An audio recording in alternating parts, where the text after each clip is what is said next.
What is up, everybody? Welcome into our day 3 draft party right here on the Pack a Day podcast. I'm your host, Andy Herman. You can follow me on Twitter at Andy Herman NFL. You can find the podcast at Pack a Day Podcast. We, of course, are presented by Luiges Pizza. We are definitely doing a post-draft Luigi's Pizza today. Definitely going ultra thin crust today. Pepperoni, one of my favorites. Nice and simple, nice and easy. Pop it in the oven. It cooks perfectly every single time, evenly throughout. Crispy crust. Goldy melted cheese, everything that you could possibly want in a frozen pizza. It is the absolute best. And I am looking forward to my post-draft victory Luigi's Pizza today. Make sure you get yours as well. Woodman's Festival Foods, as well as a variety of other grocers. So make sure to get your hands on one because you are going to want it at the end of the day today. Thank you so much for being here. Thank you so much for all the support all throughout the course of the weekend. Again, huge shout out to Luigi's as well as Habish Rotier for all of their sponsorship and partnership this weekend. Appreciate that a ton. Obviously, we are on to day 3. It feels crazy that we are already here on day 3 of the NFL draft. It also is kind of crazy that we've spent all this time already and you have 3 players. And today, in like a blink of an eye, my guess is Green Bay ends up with at least 5, if not more players in this draft. We'll see how aggressive Goody is in trading down. We know he wants more picks, right? He has said it on numerous occasions. He's, said wink, wink, nod, nod earlier. Like, I have only 8 picks for now. And then he's just blatantly said it. Like, I've been trying to move down. I've been trying to get more picks. It just hasn't happened. Basically saying that round 1 was his only opportunity to kind of move down in the draft. And there was really no opportunities in rounds 2 or rounds 3. So you got to let the board fall to you, as he said multiple occasions as well. You got to be ready to make a pick. And he took the players that he wanted at, I think, positions that he probably maybe wasn't quite expecting. As I talked about a lot today, you don't always get to choose how the board falls to you. And, he even said he wasn't expecting to get up there and be talking about 2 wide receivers that they selected, but they had convictions on the players, that those are the players that were the best possible players to select. And I always love when a general manager, selects with that conviction and based on the process that they put together. Doesn't mean a whole hell of a lot if you put a board together and then just ignore it once the draft comes. That's usually not great process. There's, of course, a point always of diminishing returns where, like today, if they take a wide receiver in round 4, right? All right, what are we doing? Like, at some point, you just can only fit so many players at a certain position on a specific roster. And I would think that today, if all of a sudden best player available is, quarterback, running back, tight end, safety, and you end up, not drafting a single corner, defensive end, defensive tackle, that's probably not an ideal situation. So at some point, some positional value needs to kind of, sneak its way into those decisions as well. But especially on the first 2 days of the draft, you really, really do not want to get bogged down on need or drafting somebody that isn't the best player on your board. If you have a high grade on somebody and they're there, more often than not, it's better to take them and make sure that you don't make the mistake of taking a lesser player because you think it's a position of need. And then you miss out on somebody that had the opportunity to become a much better player in the league just because, you thought it wasn't a position that you needed at the moment. Take the good players and then figure out the rest later. As far as whether, Belton and Savion Williams and those guys, even Matthew Golden, end up working out, that's the beauty of it. That remains to be seen. And we'll get to evaluate it, 3-4 years from now to see how good he did with these decisions. But for now, those were the best players on the board. That's what you ultimately ended up with. And we'll see how they ultimately turn out. I'm going to be here today, guys, for, I would say, about 2 hours-ish. 12:30, 12:45 is probably my cutoff today. I'm going to try as best as I can, make sure we get through, of course, Green Bay's, selections here. And then we'll kind of go from there. I didn't guess I realize that the Packers are picking so quickly. Oh, no, that's round 5. No, it is round 4. Yeah, so quickly here in round 4. So we'll see if they can figure something out here really early on as to who they ultimately want to take at that selection. Just getting the draft board up really quick here, guys. Sorry for the wait. I did post the big board today. You can find that. Is this right? Oh, okay. No, they're going for, okay. My apologies. I was like weirded out. Okay. So they were going through round 5 on the thing. And that's why I was confused. I thought it said round 5, but up next in Green Bay was like number 4 on the list. I'm like, Green Bay's picking 4th in the 4th round today. I'm like, did they trade up? What happened? But sorry, my apologies on that.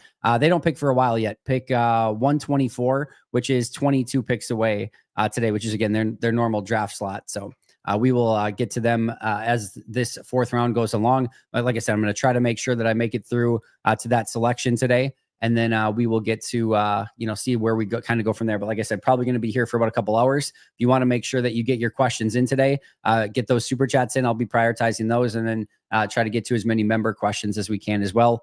Make sure to like, subscribe. If you have not, looked at those memberships yet, also make sure to check out those. Appreciate, again, all the love and support all weekend long. Let's get into it right away. Snoop Robbie Rob, need a RAS score for Belton, guessing a 9+, a relative a-hole score. For those of the uninitiated, I've been saying for a while now, like, listen, I love the athletes. I love the overall philosophy with that. You can give me as many relative athletic guys as you want, but I need a few more, relative a-holes on this team as well. And Belton is very, very high on the relative a-hole list. And Savion Williams runs like a relative a-hole as well. He runs angry, and he runs hard, and he runs like he wants to go through your face. So Green Bay definitely got a couple players that are willing to kind of go through you rather than trying to go around you. Belton's demeanor, you're going to love. He got suspended. He got kicked out of a game for spitting on someone. His pancake count was very, very high. He finishes blocks, plays through the whistle. He plays angry, and he is going to maul you. For those of you who, are looking in the red zone, short yardage situation and be like, man, I really just wish we had some guys that could really move the pile. Hello, Anthony Belton. I've been asking for more players like this along the offensive line. And they went and got one.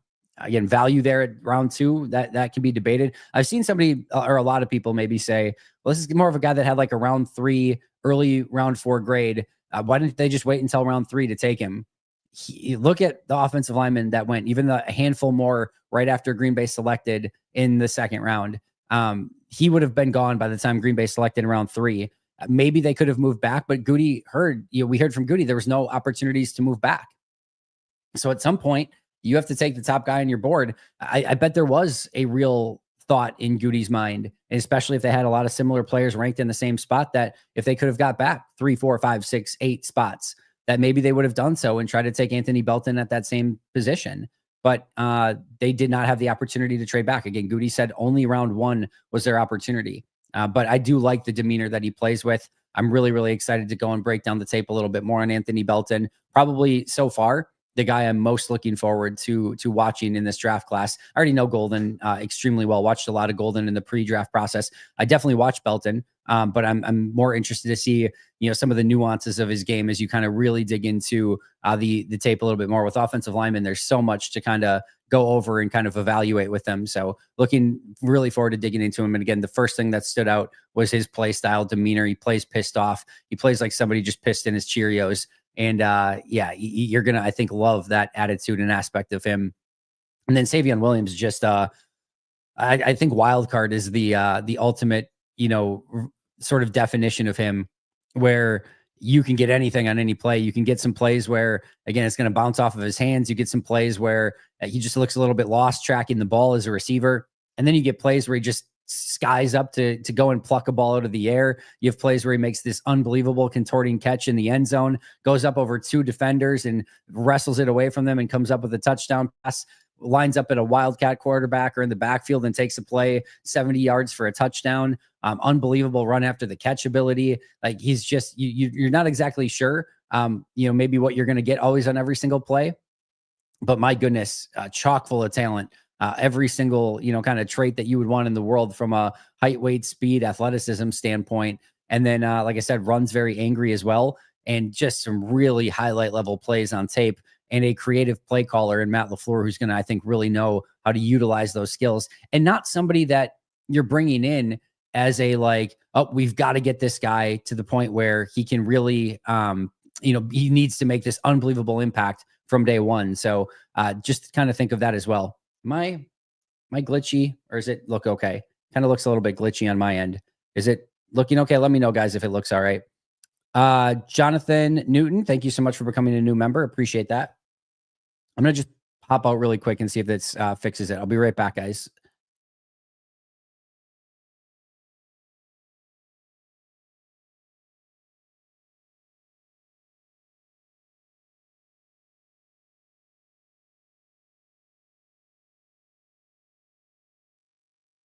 That better? Oh, that's so much better. I don't know if it was glitchy on your end, but it was definitely a little bit glitchy on mine. So that feels way better. All right. Glitchy Andy audio is fine. All right. Perfect. We're better now, I think. I think we're much better now. Jonathan, thank you so much for becoming a brand new member. Appreciate that.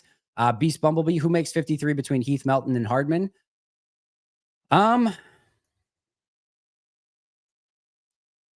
a really good question.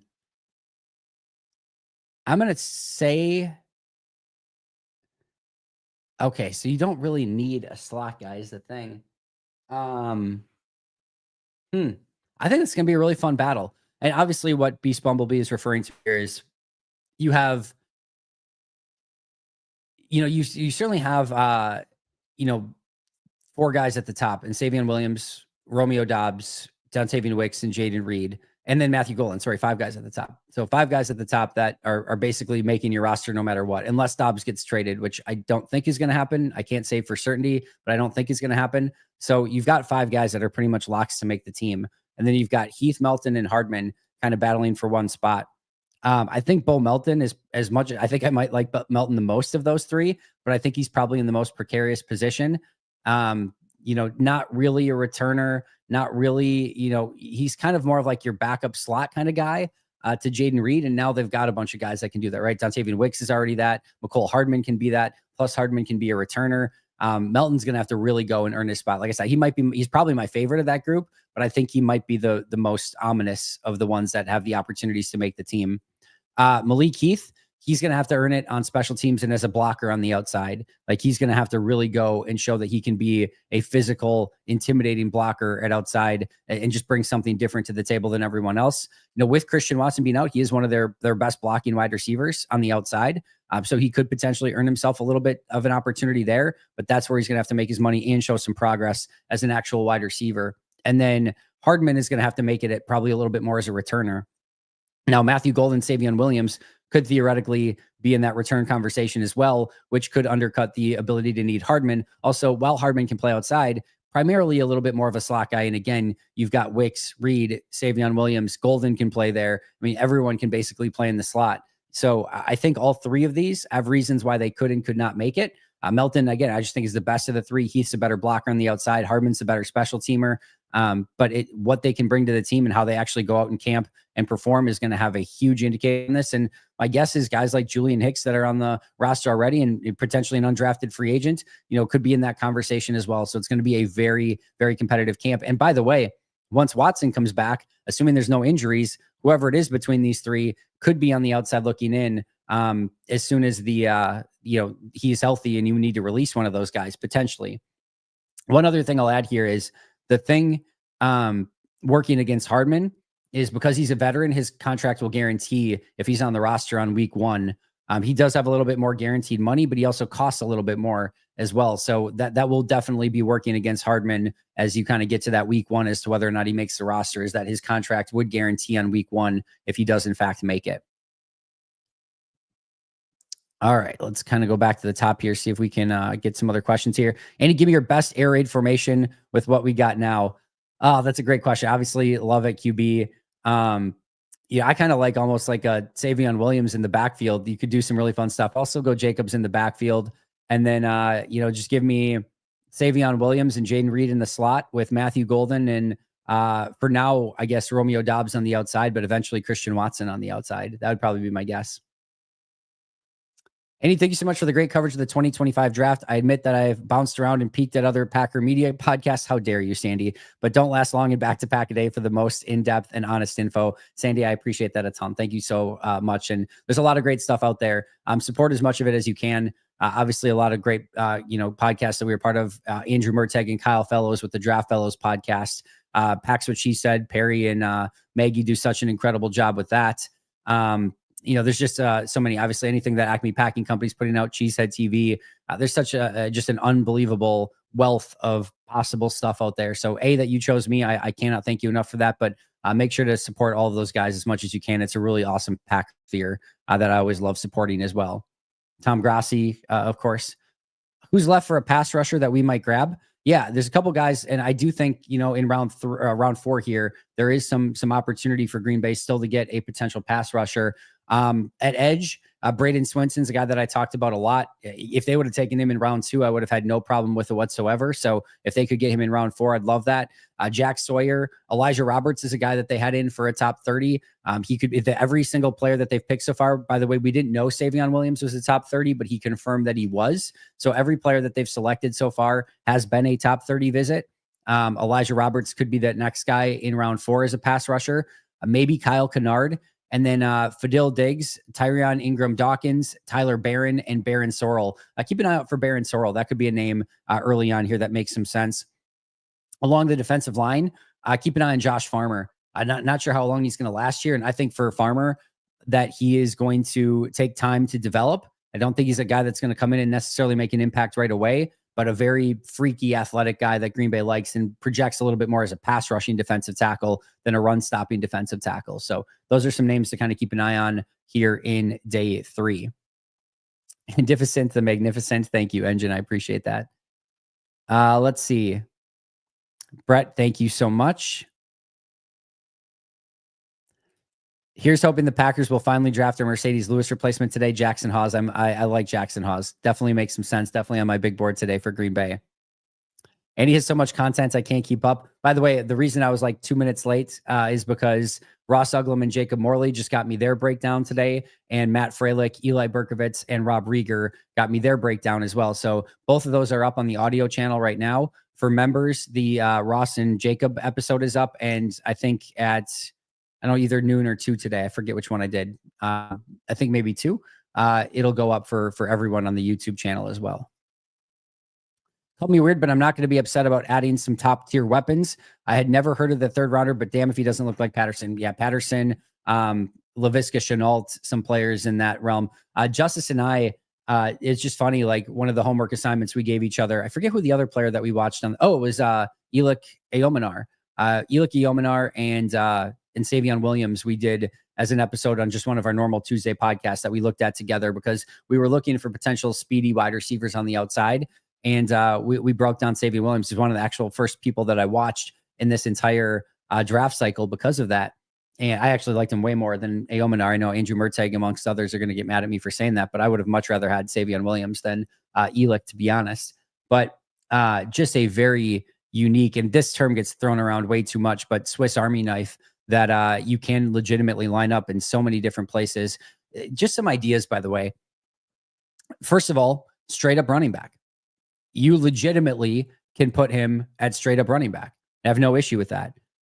If you know, I know that the Tucker Kraft QB sneak has been working pretty well, but you can legitimately, run Savion Williams as well. We saw a couple, at least once last year, where Jordan Love lined up out wide, and they did have some Wildcat stuff in there. Actually, it was Malik Willis who came in, if you remember. Malik Willis came in. Now you can, it's a little bit weird if you see Malik Willis and Jordan Love in the huddle. But if Savion Williams comes in the game and it's like a 3rd and inches, and then you you motion him into the backfield, you put Jordan Love out wide, and now you can, from shotgun, you can just run power. You can run a jet sweep with Jaden Reed. There's a lot of stuff that you could potentially do. And that, I don't know if you want to run the jet sweep and Jaden Reed to Jordan Love's side if he's lined up at wide receiver. That's probably a bad idea. I wouldn't maybe recommend that, but there's some things that you can do with him as a true legitimate quarterback. You could put him in the quarterback sneak formation. He is tough and powerful. One of the scouting reports said he had the strongest arm at TCU of anyone. That's not obviously going to be a thing, but you could definitely use him on some trick plays. So backfield, legitimate wild card QB sneak stuff if you wanted, wildcat and QB sneak stuff if you wanted to do it. Pony personnel. So, you get, 2 of these players in the backfield. I mean, you could do a Savion Williams, Jaden Reed backfield, which could be fun. You could do Jacobs and Williams. You could do, Savion Williams and like a Chris Brooks, where we've seen Chris Brooks almost being able to be used by that as like that fullback. There's some really fun stuff that you can do there. Remember that Green Bay in some of those tight formations, and Alan Lazard used to do this a lot, but they take that wide receiver and they motion him in, and they almost put him as that like H-back, sort of almost like a, probably more of like an H-back, like right behind, kind of like there'll be the 5 offensive linemen and the tight end lined up in line. And then they kind of use that wide receiver as, again, almost like a wing player, or a sort of a H-back player. And then a lot of times they'll go out and block, but sometimes they'll do some stuff where they get them out in the flat on a play action, or they'll release and kind of get a check down. You can do some of that stuff with them. end arounds, reverses, jet sweeps, toss plays, any of that, outside wide receiver screens, line him up slot, outside wide receiver.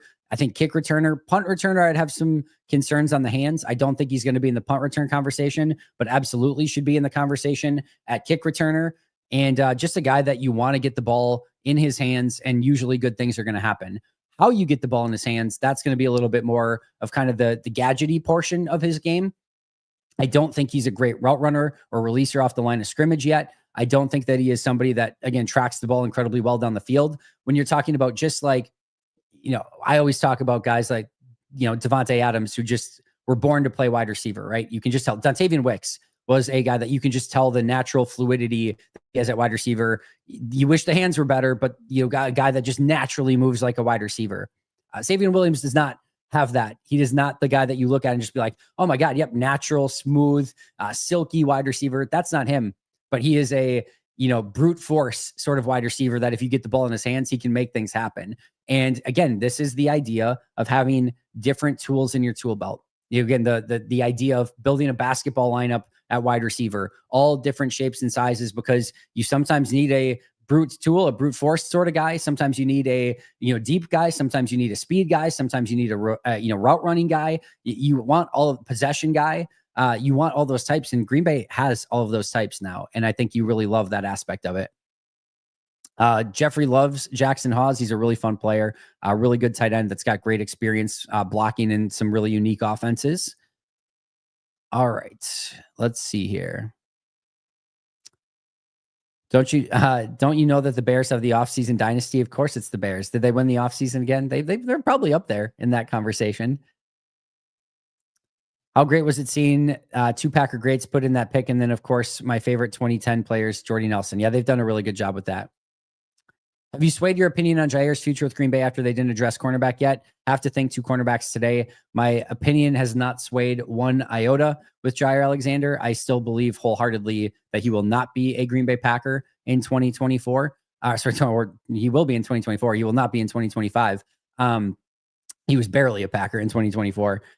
Again, this is not me hoping this. This is not me saying that there's not reasons you could bring him back. I did a whole episode on why you can make the argument for it. This is me seeing the common sense of, not common sense, but just everything that everyone is saying. Mark Murphy didn't want to touch the conversation yesterday. Josh Jacobs certainly felt like he was almost saying like whatever team he ends up on, and then kind of cut himself off mid-sentence.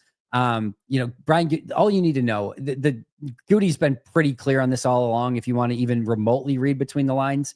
But when he said, as of now, Jair's on our roster, that is basically telling you, as of soon, he will not be. That is a very Goodyism for he gone.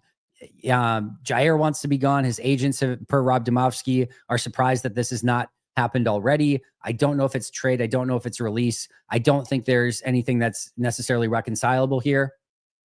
I still put it at 99+% chance that Jair Alexander is not a Green Bay Packer this year. I'll leave open the window crack slightly, as a just in case crazier things have happened sort of thing. But I would be pretty surprised still if he is on this roster in 2025. Jonathan, thank you so much for becoming a new member. Sounds like a MVS deep ball. It could be great or anticlimactic. Yeah, I think it just like who did Wendell tweeted out that Savion Williams is the Debo Sam or the MVSs of Debo Samuels, or the Debo Samuels of MVSs. Like he's got that Debo ability, but there's a little bit of like a little bit of a lesser tier of a Debo, right? You're probably not getting a Debo Samuel here, but he can do a lot of the stuff, but it's just it's a little bit more interesting. It might be a little bit more of a roller coaster ride, kind of like an MVS was. So I can understand your thought process there, Alan. All right. Just trying to get through some of these member ones, and then any super chats that came in.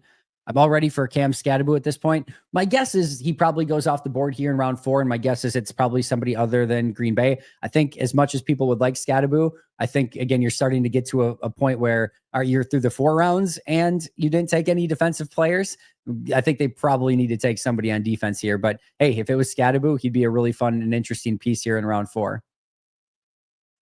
I'm leaning Heath unless they really want Hardman as a returner. Could be. Very well could be. I think it's going to be a fun battle. Yeah. First of all, this is not meant to diminish Mel Kiper in any real way, but I'm a Daniel Jeremiah guy. I have watched Daniel and for basically ever since he got on the desk. It was just time. And honestly, the reason I made the move over to NFL Network was mostly Daniel Jeremiah related, but also was more like the primary guy. I couldn't do Berman at the end. I'm not a big Mike Greenberg guy. So that was kind of the main thing, but Daniel Jeremiah was the biggest one of all. So as far as Mel goes, it's funny because there's kind of like this big push over the last few weeks of like, hey, Mel Kiper needs to be in the Pro Football Hall of Fame, which, by the way, I agree unequivocally. He absolutely should be in the Pro Football Hall of Fame. The draft, what it is today, and what he has done to grow the game and just grow the NFL draft is second to none. I mean, you can't tell the story of the NFL in a real way without Mel Kiper, right? Like, I mean, it would have existed. Obviously, I don't know that it's much different today, but as far as like a storyteller of the game and the NFL draft process, he's such a huge figure in that space that I totally agree with that assessment. But all the talk over the last couple weeks has been, about, hey, this guy should probably be in the Hall of Fame, and then has probably his worst draft in the history of his time as a commentator. I haven't watched it all. Obviously, I've been watching NFL Network, but I know there's been some clips out there of like on day, what was it? I think on day one, where there was like 10 minutes, like 10 minutes of not nonstop, but like of cuts of talking about Shedeur Sanders throughout the course of the day. And, just kind of missing on the evaluation, quite frankly. And one of the things that you have to be able to recognize, and I get, he is in a position where you have to be able to speak confidently about what you believe in, and that is great. But you have to be open in an NFL draft that is an exact science to say either, hey, sometimes my evaluation differed than that in the NFL, and that just because the NFL has seen it different doesn't mean that your way was 1,000,000% the right way. You have to have wiggle room in there to say, yeah, I saw it different. I liked Shedeur Sanders. Daniel Jeremiah covered it perfectly the other day, saying like, hey, I had this as I think a first round guy on my board. Clearly the NFL didn't see it this way, and this is probably why. And then you just move on. And as far as like all the, conspiracy stuff with Shedeur Sanders, this is a very easy conversation to have. And I talked about it in the last couple of days. This is not anything that's complex or complicated. Shedeur is a magnet for stuff, whether that's attention, whether that's Dion, whether that's media, whether that's drama, whether that's whatever. He has a unique personality, and he is a magnet for all of that other stuff. And you know what NFL teams hate? Other stuff. And regardless of what end of the aisle you are on, whether it is Tim Tebow or Colin Kaepernick, if you are on the extremes of that, or anything, and the same thing of, if it's an off-field concern or anything like that, when you are believed to be a starting quarterback, when Tebow was a first-round guy, you don't care about all the extra media attention because you're a first-round guy and he's going to be your quarterback. As soon as you realize, oh, he's probably like a number 3 quarterback, now every team kind of steps away and is like, all right, we don't want all that extra stuff anymore. Colin Kaepernick, when he is the starting quarterback. And there's obviously so much more nuance to this that we're not going to dive into today. But when you're the starting quarterback, regardless of all the other attention that comes with it, no big deal. He's the star. He's the starting quarterback. He's the guy. But as soon as he's more of like the backup number 3 guy, yeah, we don't want all that extra attention just to bring in a guy that's probably not going to be our star or our starter anymore. It's just adding more stuff to that locker room that we don't want anything to do with.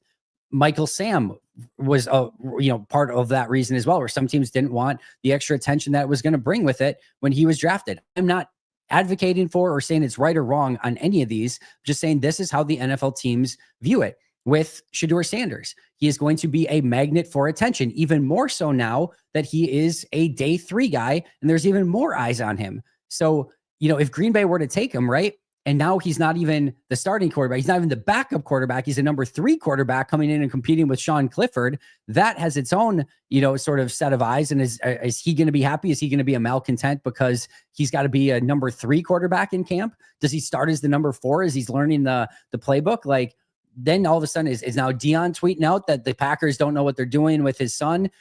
All of that, if he's your number 1 guy, if you believe he's going to be your starter, you live with all of that extra stuff because you think he's a star or a starter and he's going to be a big time player for you.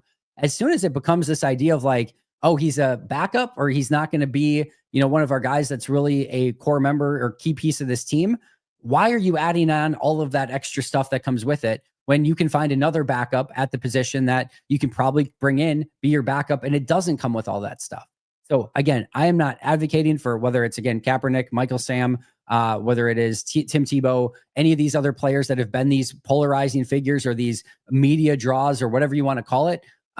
When you get to that level, if you have any sort of attention that comes with it, it's fine if you're a star. It becomes really bad for you if you are a back of the roster player, because teams would rather just avoid you and not have the attention, not have the extra media, not have the extra questions, not have any of that, than actually have you on the team and have to deal with all that stuff. So that's where it becomes complicated. If you like, there's almost like there was a better chance that he would have been a first round pick than like a second, third, maybe even fourth round pick. Because if you're taking him as a first, you're making him your guy. And then again, all this stuff that comes with it is fine. Once he's not that guy anymore, now he continues falling. As far as he falls, we'll see. At some point, he's going to be too good of a value for somebody. And let's say, well, screw it, we'll just take him. We'll figure out the rest later. But there's a reason why that happens. And it's a lot more than just on the field. On the field, I liked him more than I thought I was going to. I went into it being like, this is just kind of seems like that guy that's probably a little bit overhyped.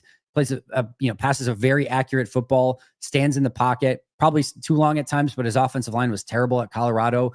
In a vacuum, I've said it the last couple of days, like in a vacuum, I don't hate the idea of taking Shedeur Sanders. It's just, again, all the other stuff that comes with it is what you really have to weigh out and figure out. But yeah, it's been an interesting weekend for Mel Kiper. Sorry to go on a Shedeur rant, but just to kind of give you vision on what teams are thinking about in those situations. They don't want to mess with that stuff if they don't have to. They have to, they'll take it, but you better be a star because of it. Wait, I thought you weren't streaming today too. Happy day. Oh, of course. Dylan, just again, for the beginning, probably until about 12:30, 1 o'clock is my absolute deadline. My son has a soccer game at 1:30 that I want to get over to for sure. Their first soccer game of the season, playing state for the first time. So definitely want to get over there. It should be a really fun game today. That'll last for about an hour, and then I'll come back and probably just enjoy the rest of the draft and try to relax and decompress a little bit. And then tonight, 6 p.m. to 8 p.m. over at Titletown as well. So make sure to check that out if you can. I've been bouncing between here and Tom Grassi. It's a smart move. Tom's a great, not only, personality person, but knows his stuff as well. So I always love talking to Tom anytime I get the opportunity. It's interesting how they have recently doubled up in the top 100, tight end, linebacker, and now wide receiver. And this is not even by design, almost like a completely random BPA Goody slot machine. Not outside of their realm of, what they like to do in the draft, right? Here's, again, what you don't want to go into the draft doing is going based on need. You don't want to get that tunnel vision. You want to be able to have vision on as many players as you possibly can that you can draft and really bring the best player to your team. Whoever you think is legitimately going to be the best NFL player, you want to get them in. If you can, you don't want to pass on a Pro Bowl offensive lineman to draft a good corner. And, if they, again, I'm not saying Belton's going to be a Pro Bowl offensive lineman or anything like that, but if they believe he has that ability and they've got Pro Bowl, caliber grade on Belton and solid, okay, good corner on, a corner that's on the board, and corner's the biggest need, I still want the Pro Bowl offensive lineman. And again, that's an extreme example, right? But you want the guy that you think is going to be the best player, and you figure out the rest later. The other thing I'll say is the draft didn't end yesterday.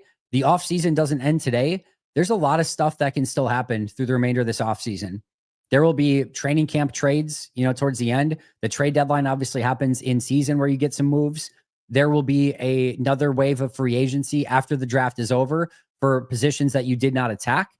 Green Bay could very much look at the corner, defensive end, defensive tackle markets of what's left out there to see if there's anything that could potentially fit them if they do not address those positions. They could look at the trade market. Probably not the Trey Hendrickson, Jalen Ramsey sort of market, but they could absolutely look at the trade market as well and see what's out there. Yeah, I don't think this is going to happen, but if they don't address defensive end, but trade for Trey Hendrickson, or don't address corner, but trade for Jalen Ramsey, or sign Jalen Ramsey after he gets released, you probably have a little bit of a different feel for why they maybe didn't, or that they didn't attack that position in the draft. And again, I don't think either of those things are going to happen. Let me be extremely clear about that. But again, we don't know what's around the corner, and the offseason does not end at the end of the draft today. And again, I would expect that we see some veteran players traded today. Would not shock me at all. I don't know if, again, Goody's going to be involved in that, either trading out or trading for a player, but usually day 3 is where you can potentially get some of those veteran players traded around as teams maybe didn't address a position or did over address a position, maybe like Green Bay at wide receiver. Maybe now one of these players that they have on the roster is a little bit more expendable. Also, by the way, with Mecole Hardman, I could easily see if Mecole Hardman has a really good camp and he's kind of, tied at the back of the roster with some guys. There could be teams that, maybe wide receiver isn't going the way that they want based on his experience, that maybe could say, like, we'll give you a conditional 7th for Mecole Hardman. So those are things that could potentially happen down the road as well. Let's see. Just want to see, there's an update on something really quick. Just want to check it. Okay, perfect. We are good. Farmer would be awesome. Yeah, he's a fun player. Again, I think he would take some time, but he's definitely a fun player. Matthew, good morning. I think people are not considering that Dobbs is 1 concussion away from the real decision needing to be made, even if they did keep him.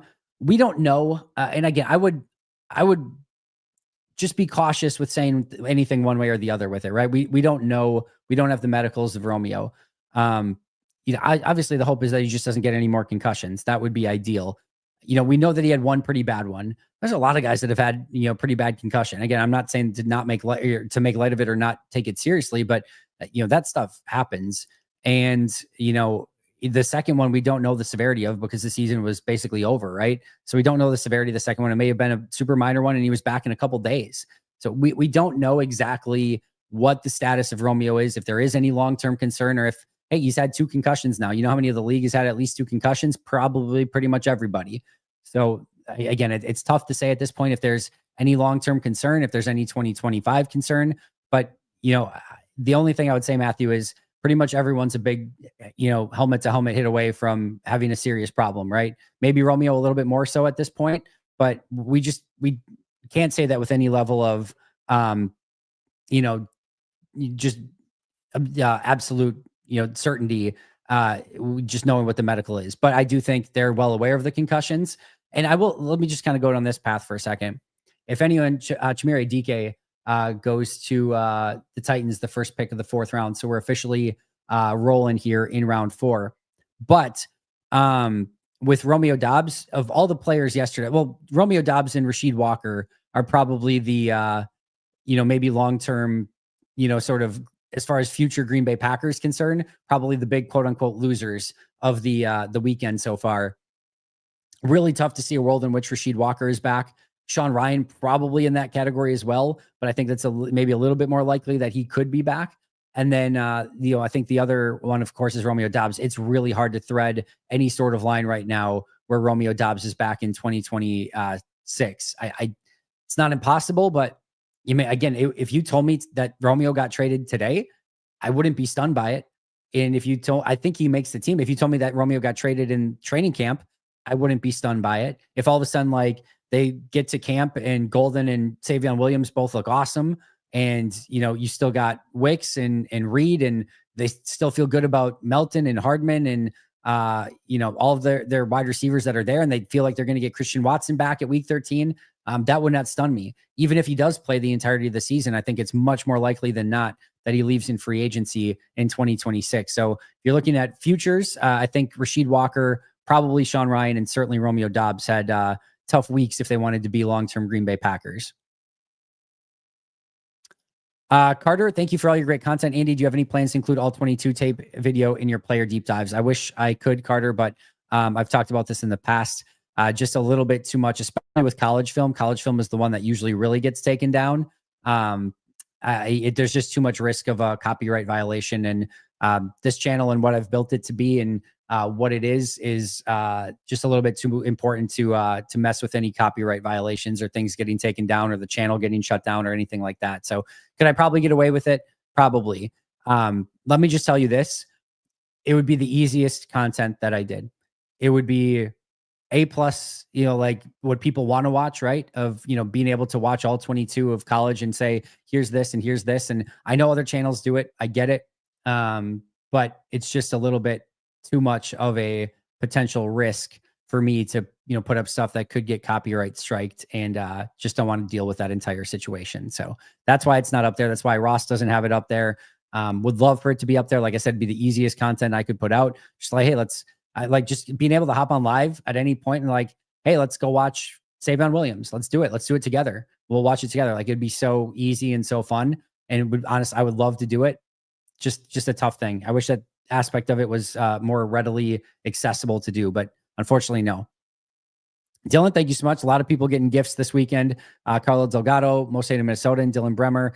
You guys getting out all those Pack-A-Day memberships. I really appreciate it a ton. And for those of you who got it, hopefully you guys like the memberships and, are interested in keeping them moving forward as well. Obviously getting the members only Q&A is kind of the big thing as we get closer into the off season. We'll definitely start doing some members only videos throughout the course of the week. Again, want to get a few more of those out coming up, but yeah, I think with all the content that you guys have been seeing lately, I think you can maybe understand why I haven't done a few of the members only videos lately, but we'll get back in the swing of things of that pretty quick.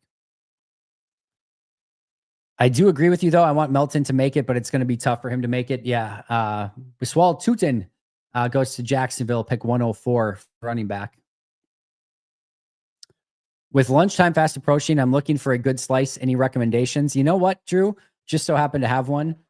Get your Luigi's Pizza for sure. Also, again, want to shout out. I want to shout out Habish Rotier. Sorry, I just saw something come up there. I wanted to double check, but shout out to Habish Rotier. Serious injuries need serious representation, and that's exactly what you get with Habish Rotier. They've recovered millions for clients across the state of Wisconsin because to them, getting you the compensation that you deserve is not just a game, it is a commitment. When you call Habish, you're going to talk to a lawyer directly. Their number is 800-242-2874 or 800-2HABISH. You can find them online at habish.com. Habish Rotier, national reputation, hometown service. Visit habish.com for more information or call 800-2HABISH. Awesome people to work with. Absolutely awesome people to work with. Give them a call for any personal injury attorney needs, or if you just want to talk to an attorney. They're great people to talk to. They have a live chat right on their website as well, which is really nice. So really, really easy to use. What's Domofsky tweeting out? Oh, just about the draft. Didn't know if we had something big happening. It's been amazing. Kudos to the city, the NFL, and the Packers. All right. Devin, Savion Sape looks like he activated game breaker power up on the NFL street games. I don't know how you can be 6'4" and run cut like he does. Listen, again, you know what Green Bay is going to do, right? They're going to take toolsy, really fun players. And that's what they did again. I mean, Matthew Golden's a 4.29 40 guy. That is elite, freaky, crazy speed. 4.29 40, a true superpower. As far as Belton, I mean, good luck finding 330-pound linemen that move the way he does. And we talk about on the defensive side, right? Where you just can't find many bodies that move the way that they move. Belt is that on offense. He is a big time 330 plus pounder that moves in a very incredible way. You just don't find those guys. When you do, you're usually better off taking them. Does he have things in his game that he needs to work on? Absolutely. But there's a reason that Green Bay was interested in round 2. It's because finding those type of movers at that size with his power is rare, and you can only find them. So you take them when you can. Only find so many, I should say. And then as far as Savion goes, exactly what you're saying, Devin, whether it's a Mario star or whether it's, like you said, the game breaker power up, he is tall. He cuts on a dime, change of direction ability, super fast. Like, again, you just don't find very many players that are built and like he is, and that can do the things that he can do. He's just a very unique unicorn. And Green Bay is in the business of drafting unicorns more often than not. And sometimes the magic in those unicorns is not what you think it's going to be, and they don't end up being what they, ultimately want. But you're trying to figure out exactly which of those players is going to be a potential star for you. And Green Bay is in the business of trying to find those stars. They need to do a better job of it, unequivocally. They have not done a good enough job of it. I'm not a huge believer in that huge article of like the Packers are the worst drafting franchise in the last 10 years. I don't know. Some of the just math that goes into somebody didn't get comeback player of the year. It's a little bit of a garbage formula, but there's no question that they need to do better. Cam Scatterbo goes to the Giants at pick 105. Good pick for them. Giants actually having a pretty nice draft, to be honest. Outside of Jackson Dart, that one's a little cringe, but we'll see. With these quarterbacks, you never quite know. If he ends up being great, this is an unbelievable draft for the Giants. But yeah, very, very unique players that they drafted. And now the question is going to be, can they turn out? And like I said, Green Bay is hopefully due for some of these unicorns to pan out in a major way. They're treating Rebrovich like he was the worst human on earth to coach the D line. They're certainly treating, DeMarcus Covington like he's going to come in and really be able to make this defensive line what they were supposed to be. Say what you want about how they played this past year. There's no question about the resources that they've put into that defensive line. Rashawn Gary is not only a top 12 pick, but he's a major free agent contract, or like major contract as well. LVN's a top 15 pick in the draft. Kingsley Enagbare is a 4th-round pick that they've spent developing. Brenton Cox looked like he had some real legitimate juice to his game when given an opportunity this past year. You have Colby Wooden, a 4th-round pick. Carl Brooks, who 2 years ago looked like he was going to be somebody that really was a potential, I think even more than a role player, like a starting caliber player. Didn't play that way a season ago. Kenny Clark, we know how good he has played in the NFL. And Devontae Wyatt was a 1st-round pick and has shown some real legitimate flashes. The talent is there. They have not put it together collectively. It is DeMarcus Covington's job to make them put it together collectively. And each of them just raise their games to that level that they're capable of. None of them has to do anything superhuman, just exactly what you need from them. And if so, it's going to be a totally different defensive line. But there is a lot of faith in the players that are there and in DeMarcus Covington. Maybe a little bit too much faith. We'll see what they do along the defensive line. Would I have liked to have seen a big-time investment there? Yes.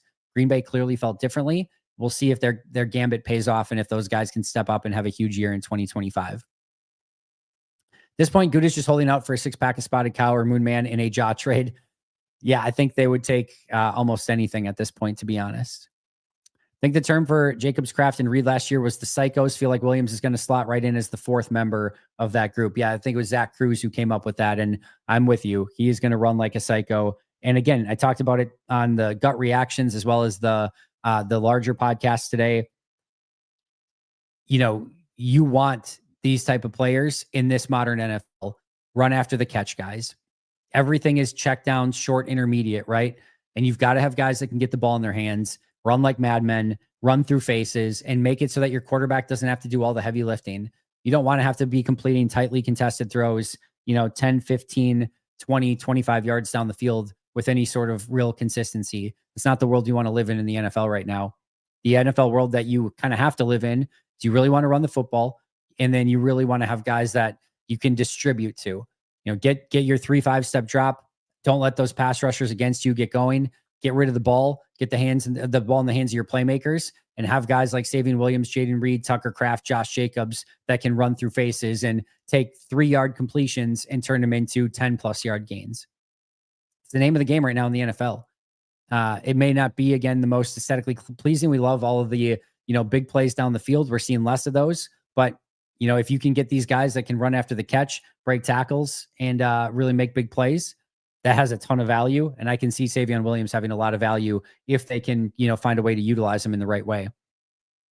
I think people forget how stacked our running back room is. Yeah, it's a really strong room. And by the way, Savion Williams can play back there as well now too.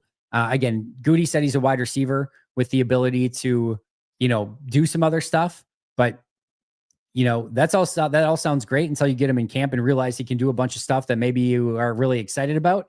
And I really believe that you can put Savion Williams in the backfield as a running back in a real legitimate way if you wanted to. I'm not saying give it to him, 15 times per game or anything like that, but if he's in the backfield 8 to 10 times per game, as whether it's a gadgety type player, whether it's as a 3rd down sort of guy that you can, again, run a Texas route out of the backfield, or that he motions out of the backfield into the slot, whatever it might be, you could absolutely use him in that way if you wanted to. So you already had 4 53-man rosterable running backs on the team, and now got another unique piece in Savion Williams as well.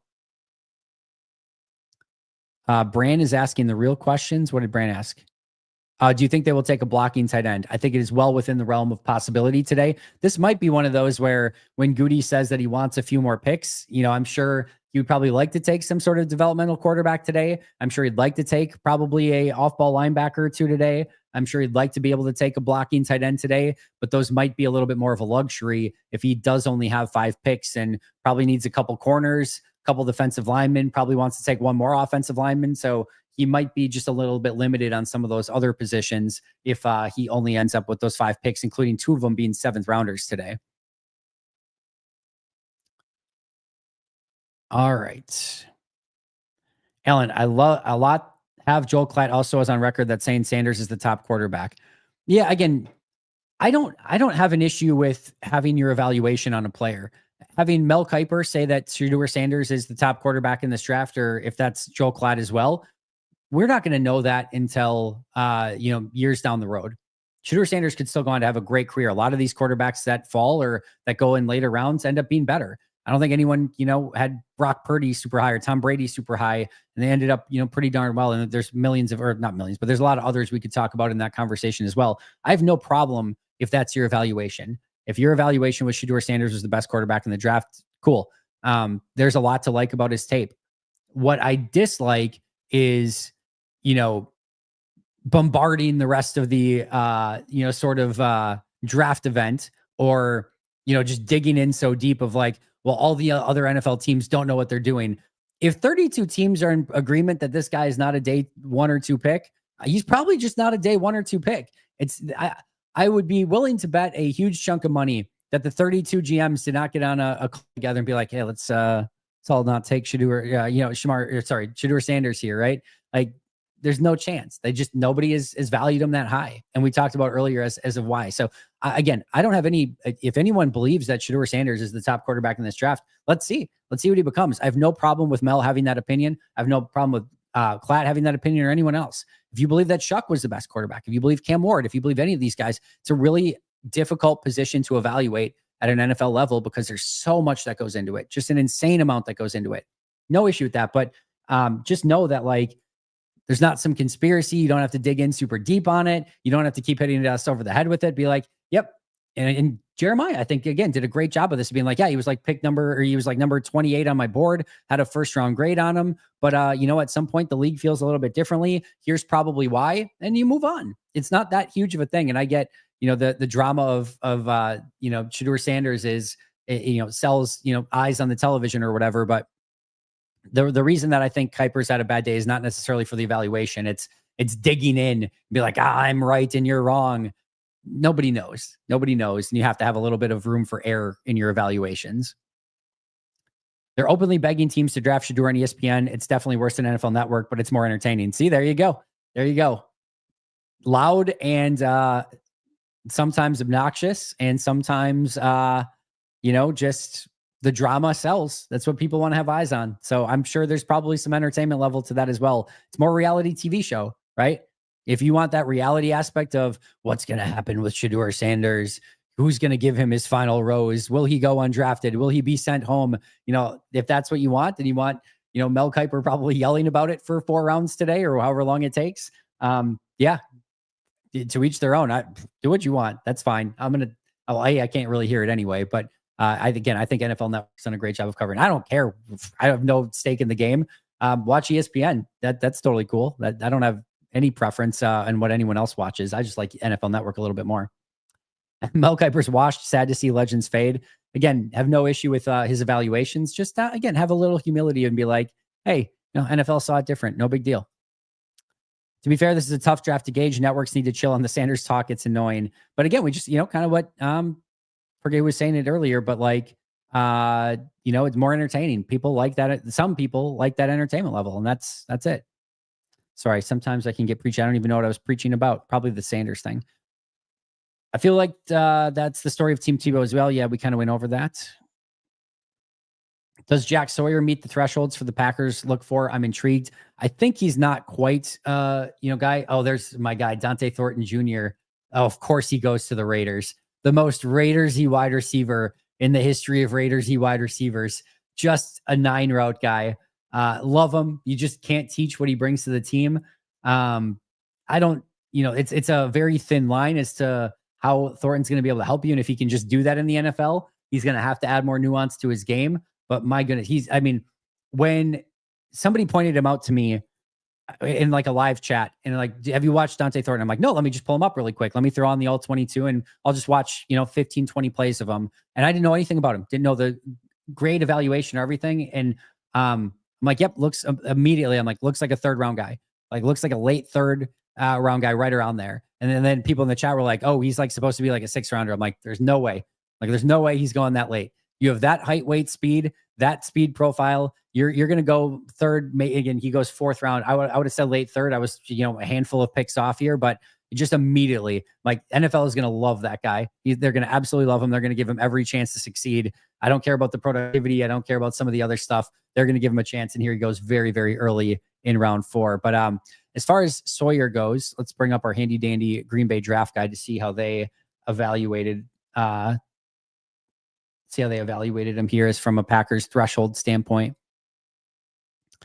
They had actually stunned. This is my first time bringing up the Green Bay draft guide. They did such an incredible job with it, guys. It is worth it every single year. Let's see. Who's I looking for? Oh, yeah. Where is he on their list? Jack Sawyer is in the red. So he hits the age at 22. That's a good age for them. Did not have an RAS score. He hits their height and their weight. The arm length is the huge issue. So they usually look for 34-inch arms or bigger. He has 31 and 3/4 inch arms. Very, very, very, very small arms. So it's not even close. They're like 2 inches shorter, plus over 2 inches shorter than what you would want. So massively low wingspan. And then we don't know his broad jump either, which they usually care about. And he did not do the broad jump. So not quite a Green Bay guy. I did put him on the big board. I couldn't rule him out entirely.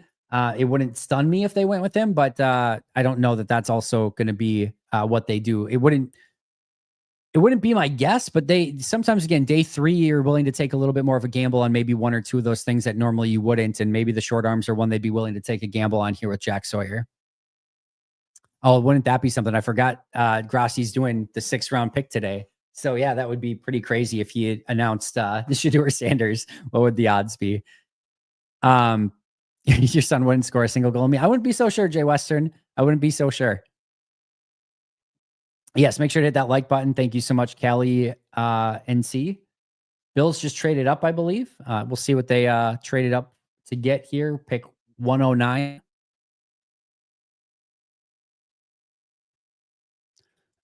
Future focused, but how about the present? We'll get to that in just a second. A-Beds.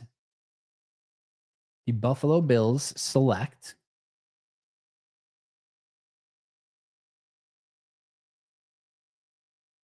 Oh, there's Deion Walker, the defensive tackle out of Kentucky. Very interesting player there for Buffalo. So Deion Walker goes. So the Bills traded with the Bears, traded up a 5th. I don't know. This is a very weird trade. I don't know. Aaron Wilson really butchered that trade tweet. So I don't know. Doesn't matter. Either way, Deion Walker is a Bill. Future focus, but how about present? Present focus is not, in general, a great way to go about attacking the draft. Now, it's not to say that you shouldn't try to grab players that can come in and make an impact right away. But as we've talked about, as Goody talked about just this past week, their future is far more important than their present.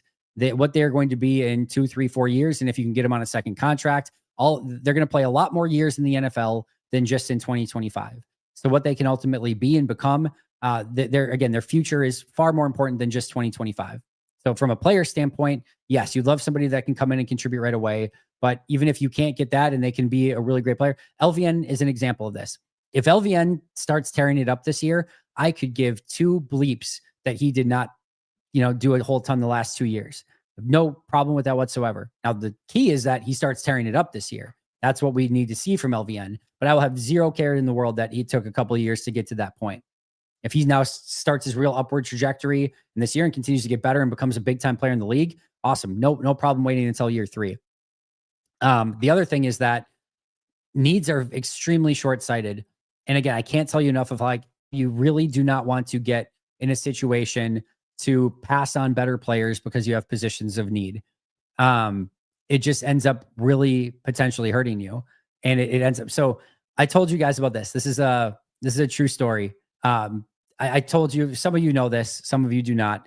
Me and my friend have this huge nerdy situation where for over a decade now, we've been tracking what we would do in the draft and then, simulating the seasons on Madden, doing all of free agency. It has to be all within the realm of realism and everything like that. This is the DeAndre Hopkins trade. I really love DeAndre Hopkins in that draft. So this is me being my best version of a fake GM. And just, if you want to put an asterisk next to it, huge effing loser. Really wanted DeAndre Hopkins in that, or I really loved DeAndre Hopkins in that draft.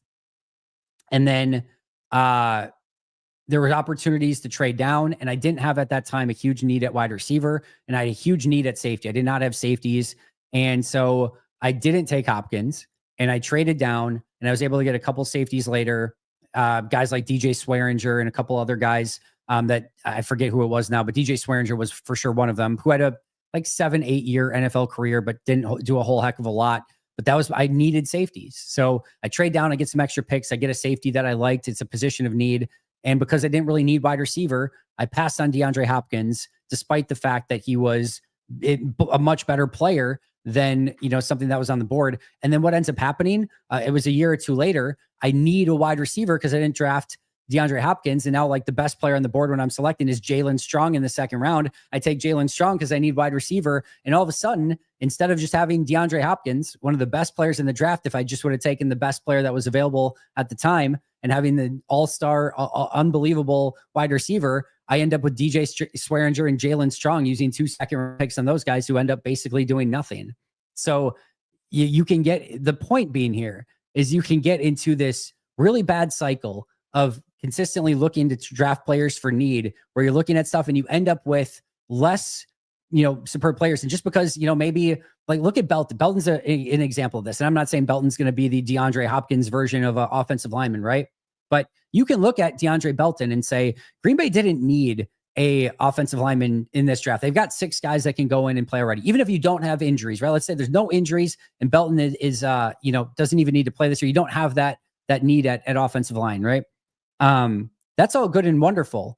But then let's say you take something that's a need. Let's say they take a corner. That corner ends up being the DJ Swearinger, whereas maybe that offensive tackle that you were going to take, and it would have ended up being the really good player, or the whatever, if he's a tackle or a guard, he ends up being the really good player. You end up passing on that player. And now next year you get to the draft and Sean Ryan's gone. Rasheed Walker's gone. You have a decision to make on Elton Jenkins' contract, and you're looking at your offensive line. You're going to give Zach Tom his huge contract. And all of a sudden you're looking at your offensive line and it's like, well, we got Zach Tom, we've got Aaron Banks, we got Jordan Morgan. Holy crap. We need offensive linemen and we need to draft them early because they need to come in and play right away. And now all of a sudden you get to the second round. You're like, oh, there's not a whole lot. Well, we need one. So we take one. And now you get your Jalen Strong version of an offensive lineman, where if you would have taken the one that you liked a whole heck of a lot better a year ago, you maybe would have ended up in the better scenario. So I cannot stress you enough how short-sighted it can be. We all love the here and the now. 2025 is what matters to us right now. It should not be what the GM cares about. They should almost not care about it. When you're in the draft, you should almost not care about 2025 one iota if you're really trying to do your best to take the best player for the team, both now and in the future.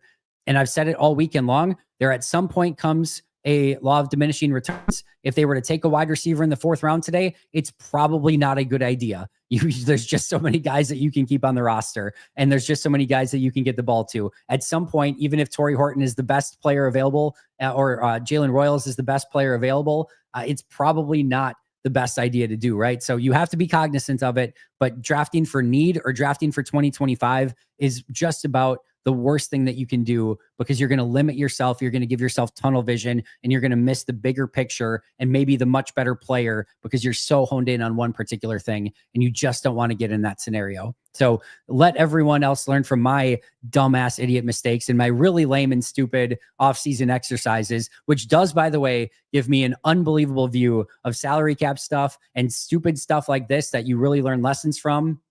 And when it's good to trade up and when it's good, good to trade back, it does actually give you an insane perspective. And by the way, if you want to be the biggest nerd, idiot, loser in the whole history of the world, it is literally the most fun thing that I've ever done. So, we've had years of rosters, years of Madden simulations, stats, records, all of it. And by the way, 2-time Super Bowl winner, including an undefeated season. Don't ask me how it happened, but it did happen with being super realistic and not fudging anything on Madden or anything like that.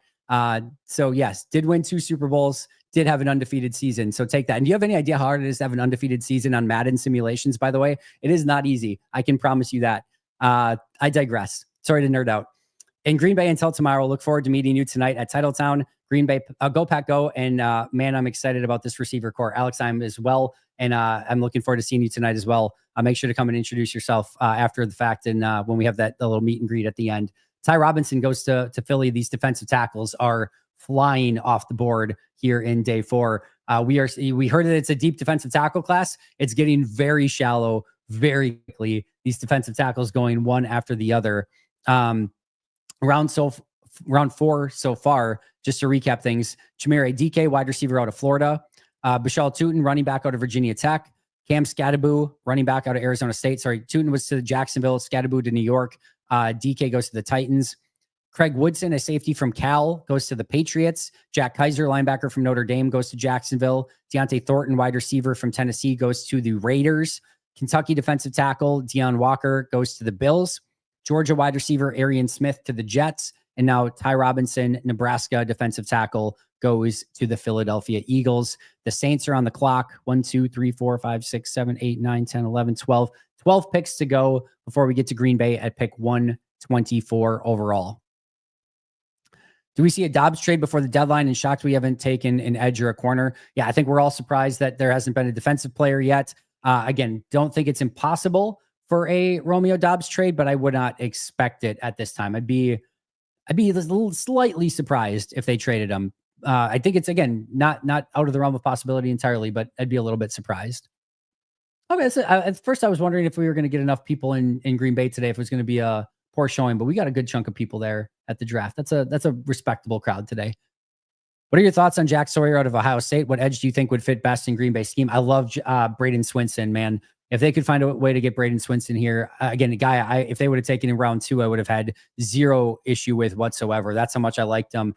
I would love him. Watch out for Elijah Roberts, a guy that they had for a top 30 visit. Every one of their picks so far has been a top 30 visit. I could see that continuing here with Elijah Roberts.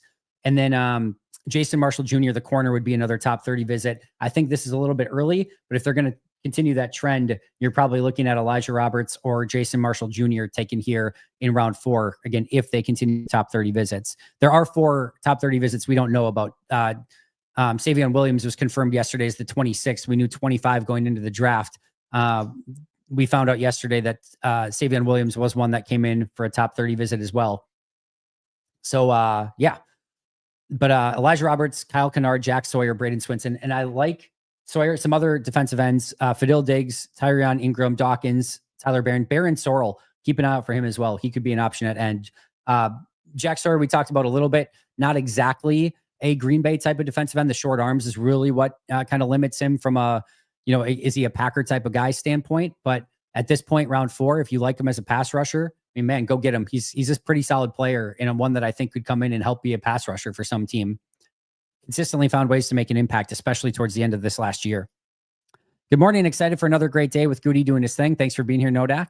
I just have PTSD of watching Luke Kuechly having to retire due to head. No, Alan, trust me. I get that entirely. Head issues are not anything to joke about, or like, it is a very serious thing. I take it incredibly seriously. So let me just be very clear on that. I'm just saying, we don't know if the doctors are saying like, yeah, Romeo is in a tough spot here, 1 or 2 more hits. And yeah, it could legitimately, Tua's still playing in the league. All right.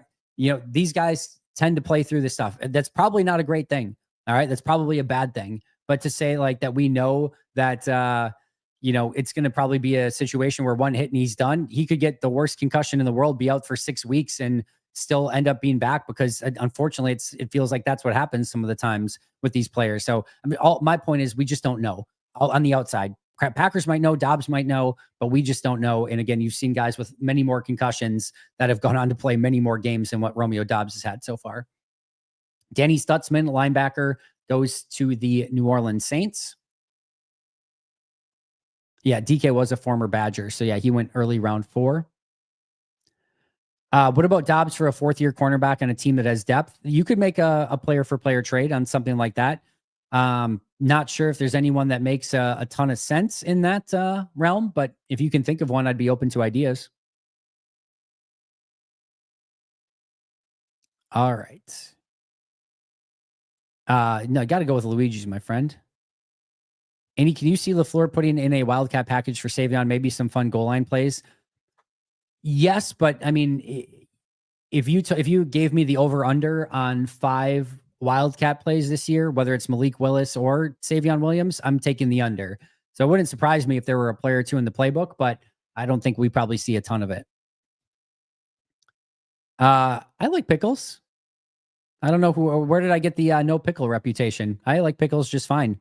So yeah, of all the weird taste things I have, pickles are not an issue that I have with anything. I'm pro pickle. I love pickles, by the way. In fact, it's one of the few things I put on my subs, cheeseburgers, whatever. I'm totally cool with pickles. Matthew, good morning to you as well. Thanks for being here. Tennessee took a former Badger wide receiver. Yes, they did. Wanted Scadaboo. Sorry, my friend. Green Bay is in the business of drafting unicorns. Yes, they are. Hopefully Covington lives up to the hype. Hopefully Covington lives up to the hype and then immediately doesn't get a defensive coordinator job in 2026 somewhere.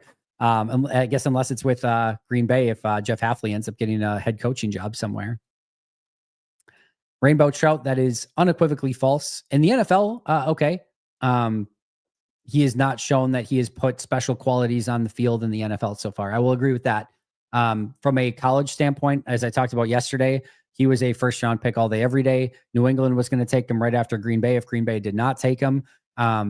He was a very high-end player coming out of college that projected to be a really talented pass rusher. Just hasn't carried over to the NFL yet. I will agree with you on that side of things. Is Vrabel going to have Williams spend half of camp on the jugs machine? He might have the entire roster spend half the camp on the jugs machine, John. CJ West, a very interesting defensive tackle. Again, these defensive tackles flying off the board. He goes pick 113 to the 49ers. They are bulking up, big-time defensive linemen, big-time run-stopping draft from the San Francisco 49ers. Holy crap. Talk about having a theme. You look at what San Francisco has done. They are getting some run defenders for that defense, some bulk. Michael Williams, their first-round pick, he goes and is a big-time run-stopping defensive end. Alfred Collins, the defensive tackle, is a 6'6", 330-pounder. Nick Martin, probably going to be a linebacker that helps them out in the run game a little bit as well. And then you've got, they took Upton Stout, who is a smaller corner, a little bit different. But then CJ West, a 316-pound defensive tackle, but only at 6'1", a little bit shorter arms as well. But man, with CJ West, Alfred Collins, and Michael Williams, they went for some bulk and some power on that defensive line. Goody has definitely said he doesn't want specialists on defense. That has been something he has said, very much so.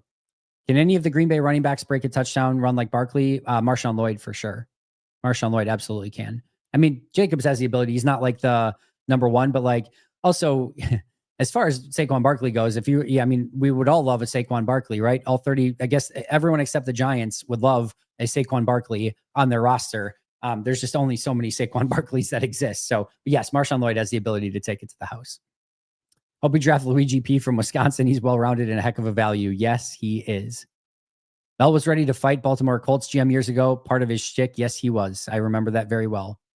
I know he said the Jimmy Clausen thing as well. That was another one he dug into a little bit too much. Again, that's where you have to have some plausible deniability of hey, maybe you got a eval slightly wrong. That's okay. It's all right to happen from time to time. I thought you were calling me Prince for a second, Rick, but there's actually a Prince in the chat. There you go. Trans Rights, good to see ya. Riley for Rick. He likes Riley. Happy Saturday, Andy. Let's go. Mike McGee, thanks for being here again. Network sports shows is the days of our lives for men. Rather be here with Andy. Thank you for that, Patrick. And there is a little bit of reality TV that goes along with it. That's for sure. Raiders are having the draft the Packers fan wanted after Genty. All right, let's look at the Raiders draft. The Raiders draft. Ashton Genty in round 1, Jack Besh and Darian Porter, Caleb Rogers, Deontay Thornton. That is and then Charles Grant as well, a very Packers-y draft. So yeah, basically, they also had 3 third-rounders, a second-rounder at 26, and the 6th overall pick. So, when you've got that much draft capital, you're probably going to have a pretty good draft. But yeah, Ashton Genty, Jack Besh, Darian Porter, Caleb Rogers, Charles Grant, Deontay Thornton. That is a very fun draft for the Raiders. That's going to be very high on my list of top drafts so far. The Raiders, surprisingly, having a very, very good weekend. Patriots had a really good draft. Let's look at New England's. I know Elliott Wolf very focused on offense over the past couple of days to get some help for Drake May. Will Campbell, offensive tackle at pick 4. Travion Henderson in round 2, really talented running back that can do a little bit of everything. Panthers took Trevor Etienne, the running back, by the way. Kyle Williams, the wide receiver out of Washington State. Jared Wilson, the center. And then Craig Woodson, a safety out of Cal today. Yeah, Wilson's a very talented center. Williams, I didn't get a chance to watch. Henderson's a super talented running back. And then, of course, Will Campbell looks and projects to be a stud at offensive lineman and 4th overall pick. ESPN as a whole needs humility, so I wouldn't expect any of that on their on-air talent. Okay, there's maybe some level of truth to that, but I mean, there's some that are great. Obviously, Mina Kimes is phenomenal amongst others. I really like Dan Orlovsky too. Orlovsky does, I feel like, a great job of breaking down tape without being pretentious about it and just kind of showing what he's seen. I really like Orlovsky as well. It's so strange. Deontay Thornton and Kyrie Thornton are the same player, but they aren't related. Tree Thornton. Interesting. I don't know if that I watched this. I thought you were talking about Kyrie Thornton for a second. I don't think you are, John, but maybe I'm mistaken on something. Sawyer does have the short arms. Bears are crushing the draft. Let's look at Chicago really quick. Luther Burden yesterday broke my heart a little bit. Did not want to see him go to Chicago. Loveland's a solid pick in round 1. I do think, again, sometimes you get a little bit of not great value at tight end early in the draft, but he's a really talented player, and he's going to fit very well in that offense. Luther Burden's a great pick at wide receiver. I'm surprised they haven't done running back yet.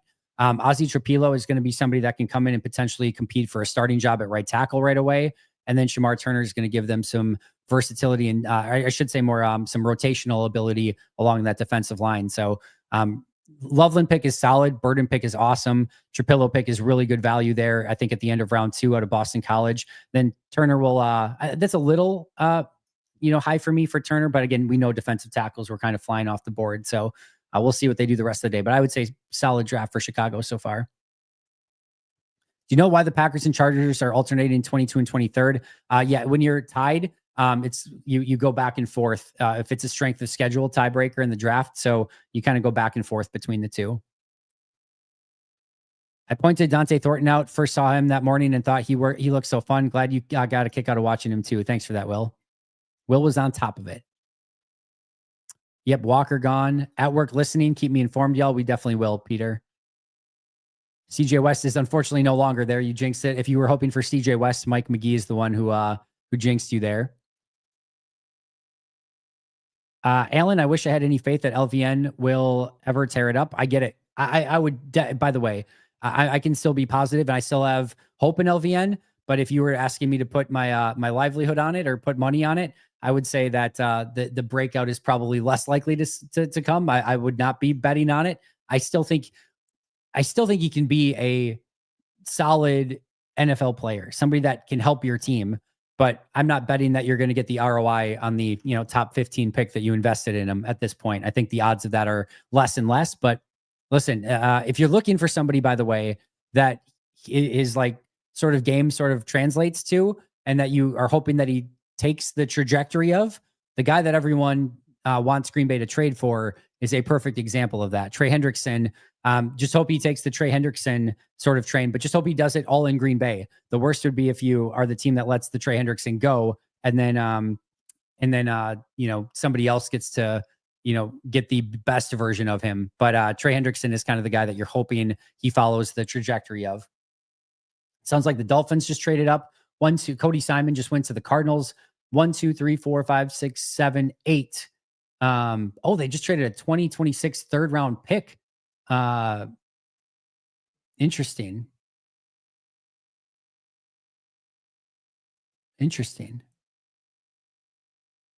So it's the Texans that traded up with the Dolphins. Okay.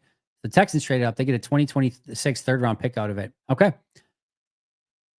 Raiders, best. Oh yeah, we went over the Raiders. All right. If LVN doesn't tear it up and he's the same stiff, then what? I think there's probably more to that, but where do they probably go for help? They're going to need Brenton Cox to have a big breakout then, I guess, in that situation. Brady is reading the Packers draft guide, apparently. Bill's basically having an extra draft we thought the Packers would have, having an exact draft that we thought the Packers would have. Did they accidentally switch boards? Let's take a look at Buffalo's draft. Maxwell Harrison in the first, which is a guy we really thought. TJ Sanders in the second. Landon Jackson in the third. Deone Walker in the fourth. Yes, that is a very, very Packersy type draft. By the way, not that this is like super crazy, but all three selections so far were on the Packers big board that I put together. So we'll see if we'll see how long we can keep that streak going today. Texans draft Woody Marks. What are the odds if Shedeur Dion sue the NFL if he doesn't get drafted where he wants? I don't know. I don't care. Is probably my answer to that one. There's not many questions that you get and I don't care about. I try to answer every question, evenly or whatever, but I just don't care. Whatever they want to do, they can do. Jalen Royals and Aomen are available, and 3 wide receivers already gone just in round 4. Yeah, we want as many wide receivers taken here as possible at this point. Keep moving guys down the board. I think we're going Royals if he's there. Teams taking UDFA wide receivers now. We are not going to go Royals. I'd be pretty stunned. Hey, my current roster is just fine. Thank you very much, James. Usually DBs with the last name Woodson turn out to be pretty good. Yeah, that's actually the new analytics is name theory. Just draft players that have a good sounding last name that have worked in the NFL in the past. In that case, we should be taking Shiloh Sanders, not Shedeur. Yeah, I can get you one in the chat right now. Just putting it in there. There you go. Just sent it, the link for Luigi's Pizza. We'll give him a little plug here if I can get this working the right way.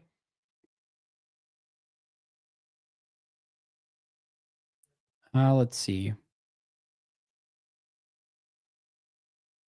Look at this. Fresh Italian pizza. They got the Luigi's Fresh Italian, which are really good. Luigi's Ultra Thin Crust, which are my favorite. I'm going to be honest. The pepperoni one, the cheese one, they're both fantastic. Really like the Supreme one as well. No, yep, Supreme, not deluxe. No black olives. The Supreme. And then their pub styles are good. I've had the 2 sausage, 2 pepperoni one. That one was great. And then the fresh dough, the self risers. Really good stuff. Sausage and pepperoni, the breakfast scramble one, sausage and mushroom I really liked. Yeah, just really, really good pizzas. So there's your Luigi's Pizza. All right, I'll take that down now. What else we got? We are going to go Pooh Paul from Ole Miss. Just watch. Hey, Chris Paul Jr. could be the case. Sanders here makes sense. Are you talking about Green Bay or somebody that was on the board? I don't know if it was somebody on the board. Are you shocked by Minnesota's draft strategy? I thought they would trade down to accumulate picks or at least pick a corner after losing Bynum. Most head-scratching draft of the NFC North. Let's take a look at Minnesota really quick here. Minnesota has taken Donovan Jackson and Ty Felton. I mean, the first thing you have to know is they only have 2 picks, a first rounder and a third rounder, right? And then you've got 2 fifth rounders today, and that's literally the entirety of Minnesota's draft. I like both of these players. I think they could have definitely used some offensive line depth up front. I think Jackson's going to have the ability to come in and play right away for them. I'm not surprised by that selection. And then Ty Felton, I think, fits very well next to Justin Jefferson and Jordan Addison. He can be that slot guy. And then, of course, you can play the other 2 outside. Not that Felton is necessarily going to have, come in and have a huge role right away, but he definitely screams that he could play that slot role eventually. I think both of those picks are fine, but definitely probably not something that you're super concerned about if you're a Packer fan.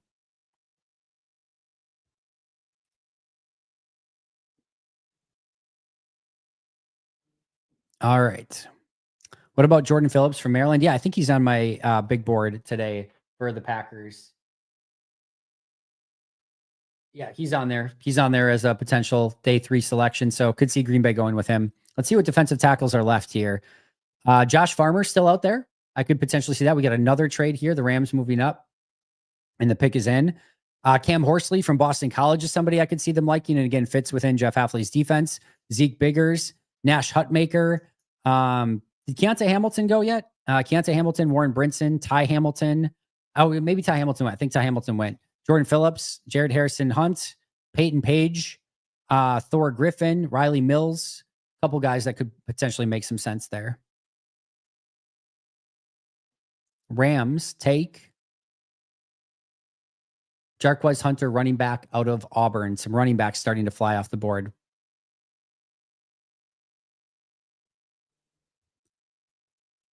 What do we got? Oh, are we talking about? Yeah, no, there's no Greg Newsome. You're not going to want his full 13 mil guaranteed contract. So, yeah, you don't want that contract.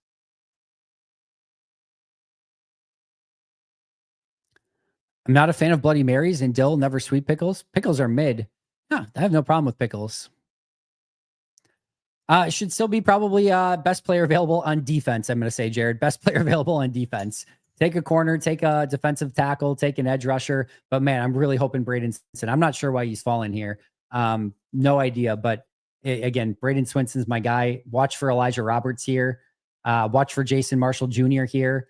Bahal Cohn could be a corner that they could potentially look at. Marcus Bow, if they want to go offensive lineman, is a really unique offensive lineman. Again, I don't think he has any idea how to play football right now, but really fun player and plays it the right way and has really high end upside.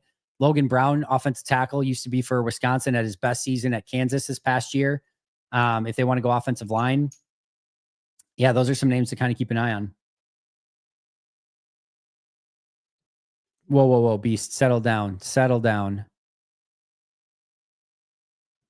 Nodak Mike, people forget that LVN is still very young and was late to his football career and didn't even start at Iowa. He's still learning and improving. We still do not know his ceiling. He's got a lot of talent, and we'll see if he can put it together this year. The Packers are betting that he can. We will see if that gambit pays off. Van Ness, by the way, 23 years old today. Multiple, plenty of, lots of players drafted today are going to be a year and some even 2 years older than what LVN is. If LVN were taken in this draft at age 23, he would have been a top 10 guy in this draft. So just think about that a little bit. Billy Bowman, safety. They already grad a safety in Atlanta. So this is a little bit of a surprising pick here, but Billy Bowman, safety out of Oklahoma, goes to the Falcons at 118. We have 2, 4, 5 picks before Green Bay is on the clock. Jacobs had a Barkley run versus Seattle in 2022 in overtime. Yeah, he did. The 2022 season was unreal for him. Rick, thank you very much. A little surprised at the lack of defensive picks. Yes, to say the least, Ben. Very much so. Panthers now have both ETNs. That's amazing. Do they have Travis Etienne? No, Jaguars have Travis Etienne, right? Panthers didn't get Travis Etienne. Unless I'm losing my mind, which is well within the realm of possibility at this point. Yeah, they just have Trevor. They don't have Travis. Travis Etienne still, as far as I know, a Jacksonville Jaguar. And yeah, he is. Travis Etienne, Tank Bigsby. They get Tootin, unless they traded for him, unless I missed a trade, but I don't think that I did. Any thoughts on Christian Watson's dad and brother speaking out against the Packers? Seems very foolish. Also, there's no reason Watson can't still have a long career with Green Bay. No, I don't. Yeah, Travis Etienne's on Jacksonville. There we go. Agreed. Mina Kimes is amazing. Oh, okay, yeah. Kyrie Thorne was a defensive tackle, so I'm not sure the correlation there. Hoping Anus Peebles, a corner. I think Zay Alexander. Is it? I hope for Anus Peebles as well. Give me Anus Peebles. People already think this draft is ass. I don't know that they need an anus to go along with it. What's good, Andy? We praying on Swinson to be there. That would be amazing. He's going to go one pick before. Pittsburgh's going to take him one pick before. That's what's going to happen. We already know how this drill works. Even when the draft's in Green Bay, you can't have your guys fall the way that you want. In your opinion, what are the different traits that help certain receivers succeed against man versus zone? Usually in man, you just want a little bit more physicality. Your releases off the line of scrimmage, your handwork are very important. And then your ability to kind of stop on a dime. Of course, a lot of your nuances as a route runner, how you're using your head fakes, late hands can be very important. You're going to be in a lot more contested catch situations. So if you're in those man-to-man situations and there's a lot of dogfighting going on, you don't want to get, especially if they're man-to-man with you and their head's not to the ball, they can't see it. You don't want to go out hands early so that they can start putting their hands up to break things up. You want to Devontae Adams it and be like, bip, and just get it at the very end. So yeah, there's a lot of things that go into that, but again, you usually want to have a little bit more physicality, and then your release game off the line of scrimmage as well is really important. So, I mean, that can be speed, that can be change of direction, that can be nuance. There's just and skill of practicing it a lot. There's a lot that goes into it, but usually again, the ability to kind of hand fight, be a little bit more physical.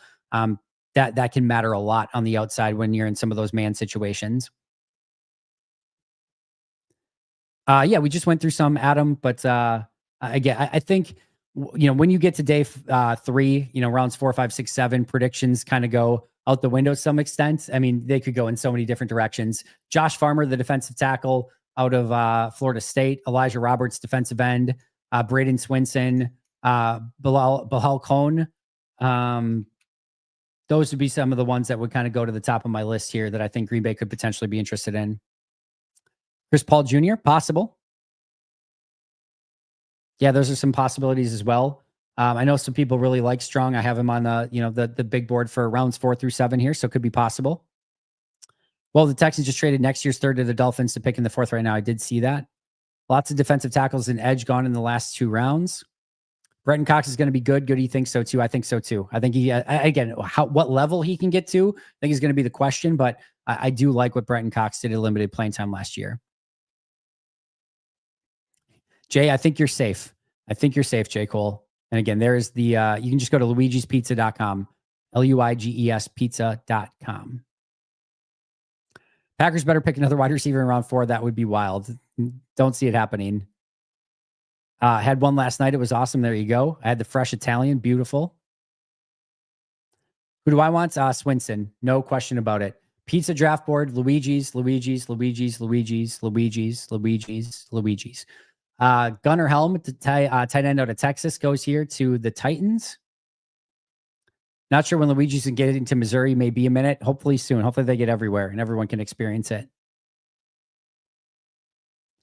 Andy, do the Texans have a stash of a lineman we don't know about? CJ is going to be killed. They did draft. Oh, sorry. I thought the Packers traded up. My apologies. They did draft the Minnesota kid, Ursery, in round 2, if I remember correctly. Texans so far in this draft have drafted Jaden Higgins, Arante Ursery from Minnesota, Jalen Noel, Jalen Smith, the corner out of USC, and then Woody Marks, the running back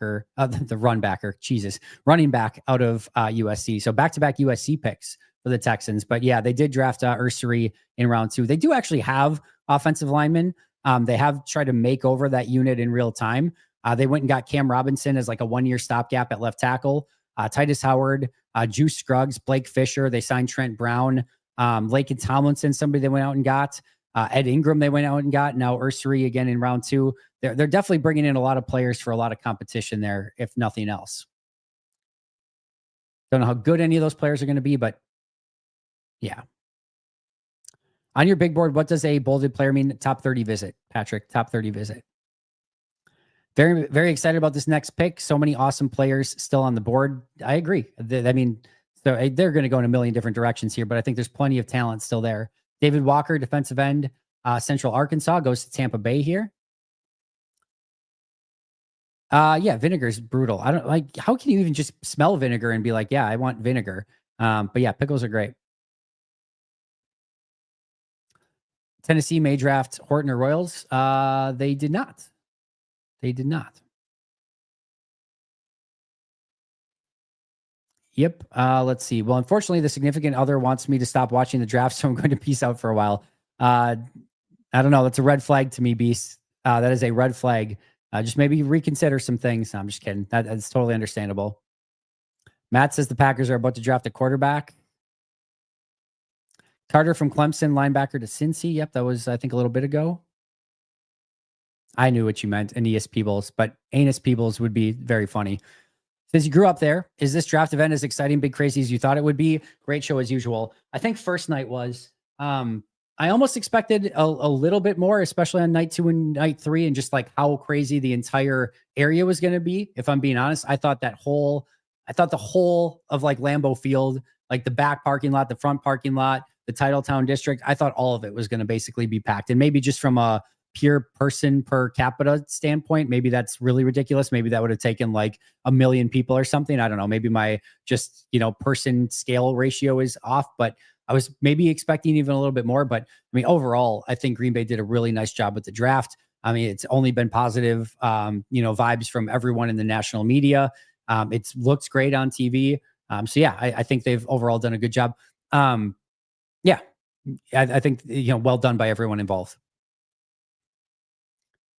Steelers taking Sanders. They're up next, right? Pick 123, right before Green Bay. We'll see. I'd like to take a big swing on Za Frazier. Yeah, he's somebody on my list at corner today.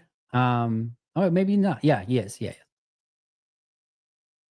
Rodgers won't let them. There were reports that that Rodgers is going to Steelers over the weekend. So there have been those reports that are out there that he is going to say yes. It would. I mean, based on what Pittsburgh's done, it's what Carson Wentz, Ryan Tannehill, or bust at this point. I guess I could trade for Sam Howell. But yeah, it's not great if Aaron Rodgers does not go there. I guess I could still take Shedeur Sanders. Can you imagine if they just took Shedeur here and said like he's our starter? Sorry, Aaron. It'd be pretty crazy if like the Steelers all along like wanted him in the first round and was going to make them their guy, but just knew that they were going to be able to get him in round 4. Like they just had the foresight to be like, we'll just wait and we're going to get him way later. That'd be pretty crazy, but I don't think that's going to be the case. I mean, the odds would say no. John, what I said from day one, the moment they signed him, is that he was going to have to earn his way on the team. And this was not a contract or a player that is going to go into camp with a roster spot in hand. And if you look at the contract, it doubled down on that. There's a little bit of guaranteed money there. I want to say like 250,000, somewhere in that range. That's couch cushion money for the Packers.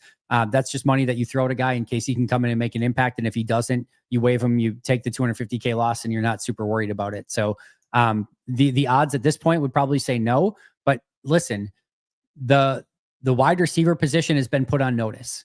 Mecole Hardman, along with two receivers in the first 3 rounds, including a first rounder. The wide receiver room in its entirety, every one of those guys is going to have to fight tooth and nail for everything. Any of these guys could be the sort of 1, 2, 3, 4, 5, 6 or off the team. I mean, Jaden Reed's making the team, right?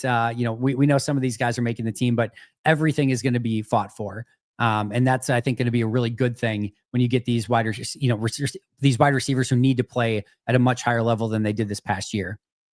Sawyer has not been picked. Shuck is 37. I don't know if you mean was picked at 37 or is 37 years old, but if you're saying 37 years old, I definitely get that reference.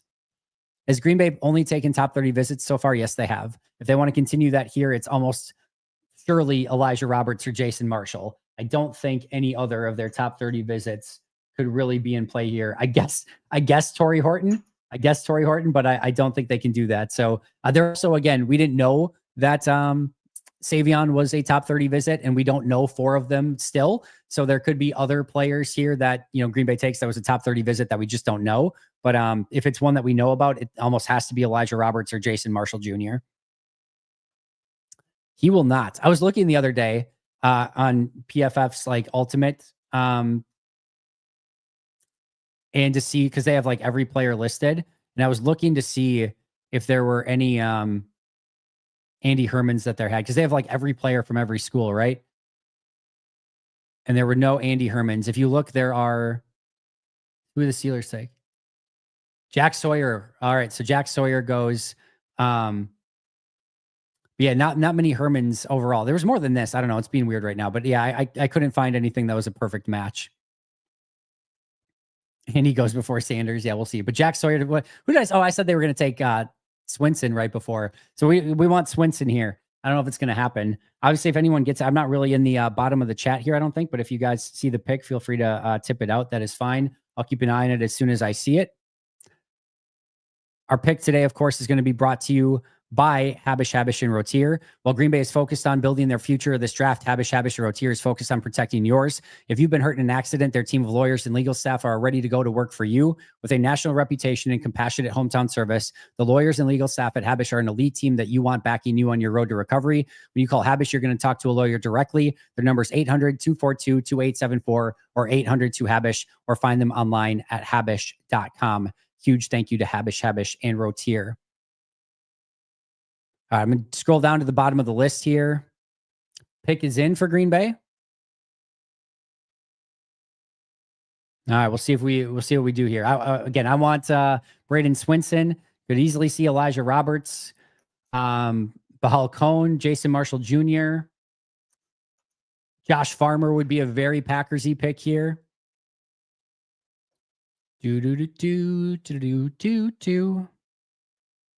Jack Sawyer was the 10th Ohio State Buckeye taken in this draft.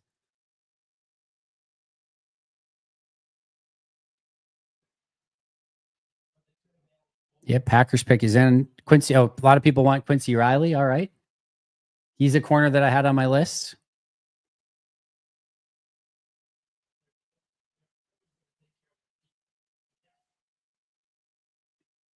We're listening to the pick here when it comes up.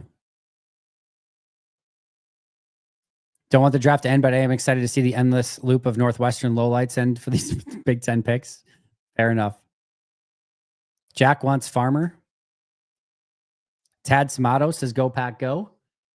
All right. 1,479 people in the chat. Thank you so much. Hit that like button if you can. Subscribe. Do whatever you can. I really appreciate all you guys all weekend long. It's been unbelievable. It's been really unbelievable. Draft in Green Bay. We'll see if they can take a player here that maybe fans are a big fan of. Awesome day one. I know some people are a little bit iffy on day two, although I like it a lot more than I think the consensus out there right now. And we'll see what they do here in round 4.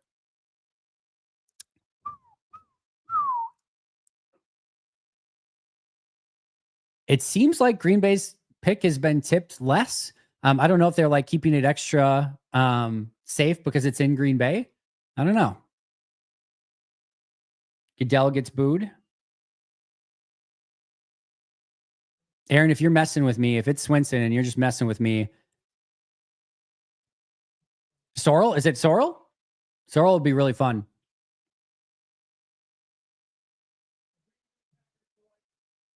Baron Sorrell. Let's go.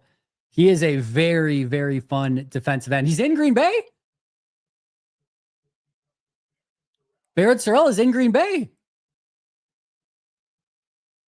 Wow.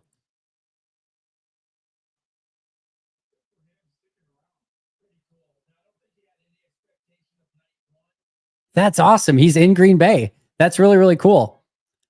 Sorrel is a type of fish. That's what you need to know about Sorrel. I did not watch Sorrel. I have looked up him quite a bit and watched him because somebody again was talking about him late in the process. I did not get a chance to watch him. I'll bring him up here in a second. I'll watch him. I'm not going to be able to watch bring up the tape here live, but I will go through some tape here in just a moment.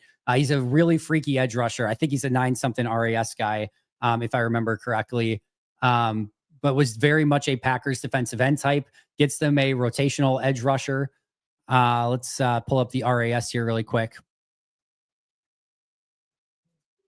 Yeah, he was a 9.31 relative athletic score, a little bit under their height. They usually like 260 plus. He's 256, 45th percentile in height, but a 92nd percentile bench press, 87th broad jump, 76th percentile vert, 89th percentile 3-cone, 80th percentile shuttle, 90th percentile basically 40-yard dash with a 4.68 40, 6'3". He is a very Packersy type dude.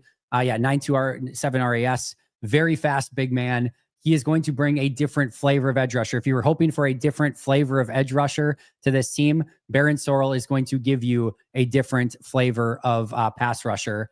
Let me bring up his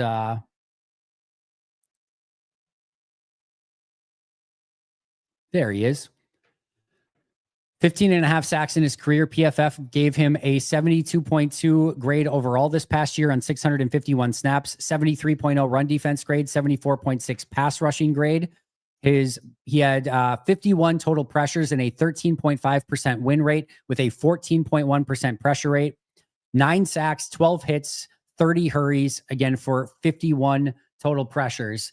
So here's what Daniel Jeremiah says: thick square build, stuns blockers, excellent on twists and games. So I'm going to see these highlights really quick here. Colorado State, stacking, getting off the block, making a tackle for loss in the backfield. Love that. Ooh, that's a really nice little move against the Georgia left tackle. Great hands there. Chasing plays down. All right. Cool with that. Played at the Senior Bowl. Green Bay loves their Senior Bowl guys. We know that as well. All right. There you go. 4 for 4 on the Packers big board as well. We'll take that. So let's do the scouting report from NFL.com. All right. So NFL.com gave him let's see here. They gave him a 3rd to 4th round grade. Sorrell's measurables and speed won't be eye-catching. I don't know what that means. He literally tested basically through the roof, but he's very consistent and plays with good technique. He can play up or down, but might be targeted as a 3-4 outside backer due to lack of length. He plays with adequate power at the point and can work around blocks and into the backfield. Sorrell's rush lacks speed and power, but he wins with his hands and has an above-average feel for creating entry points with positioning and body turn. He doesn't have high-end traits. Again, I don't think that's true, but he's productive and reliable. Sorrell could become an average starter in time. Upper body power to tilt blockers off balance, can punch and pull tight ends for quick wins, sticks defenders with well-timed hands in his rush, greases rush edge with slippery upper body turn, subtle hand fighting and wrist control create advantages, rarely stays blocked and rallies to the quarterback, can be kicked out of his gap by force, needs forceful punch and control of tight ends, a step slow to get rid of the block and tackle, below average get off and closing speed, pass rush lacks a threatening dose of power. Let's hear what Dane Brugler had to say.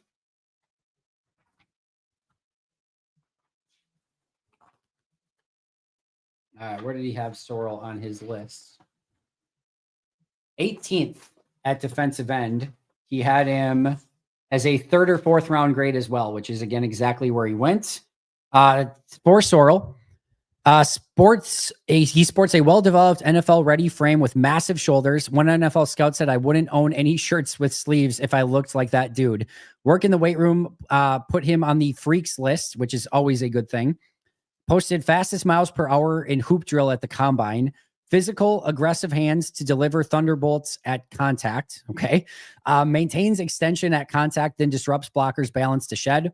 Works in variety of swipe rip moves when he attacks the blocker's edge.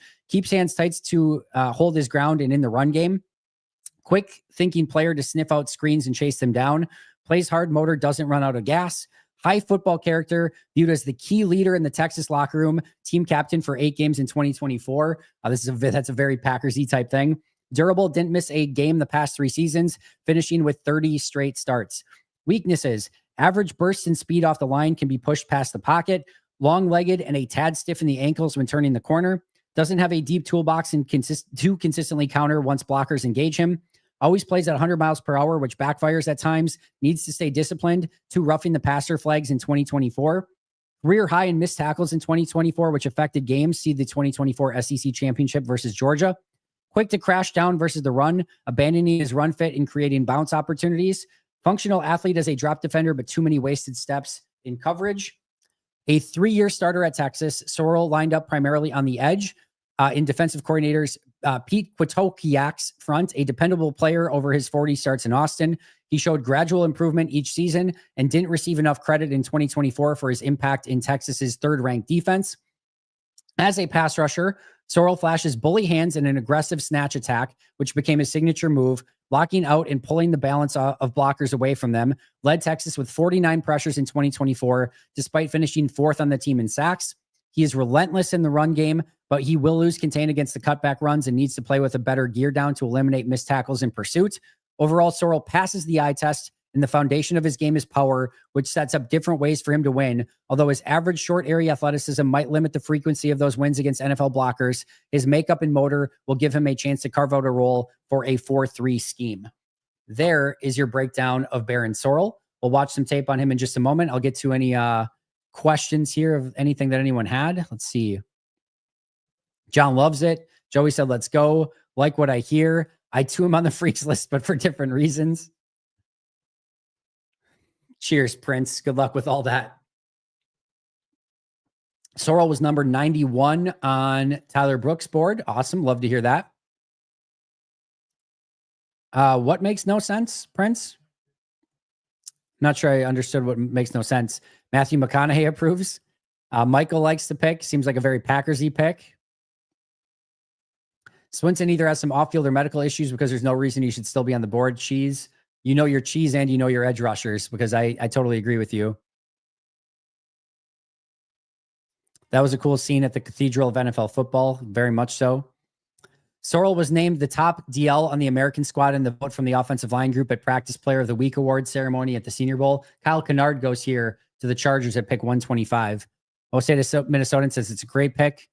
Yeah, per Dane Brugler, 425-pound bench press, 575 squat, 355 power clean.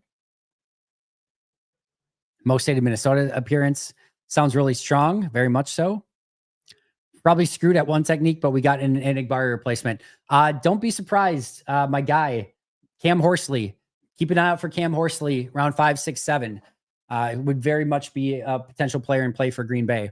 1,844 people in chat. You guys are the freaking best. Thank you so much. Subscribe. Just hit that subscribe button. That'd be unbelievable. If we could gain 1,800, I know a lot of you are subscribed already, but if we could gain 1,000 subscribers right now, you have no idea what that would do for the channel. So if you could just say, if you've enjoyed the draft content all weekend, any of it whatsoever, if you could just do that one thing and just hit that subscribe button. It's super easy on YouTube. Just hit subscribe, and that would mean so much for the channel. 1,855 subscribers right now. Again, I know a lot of you are already, but that would be massive. And of course, while you're there, hit that like button as well.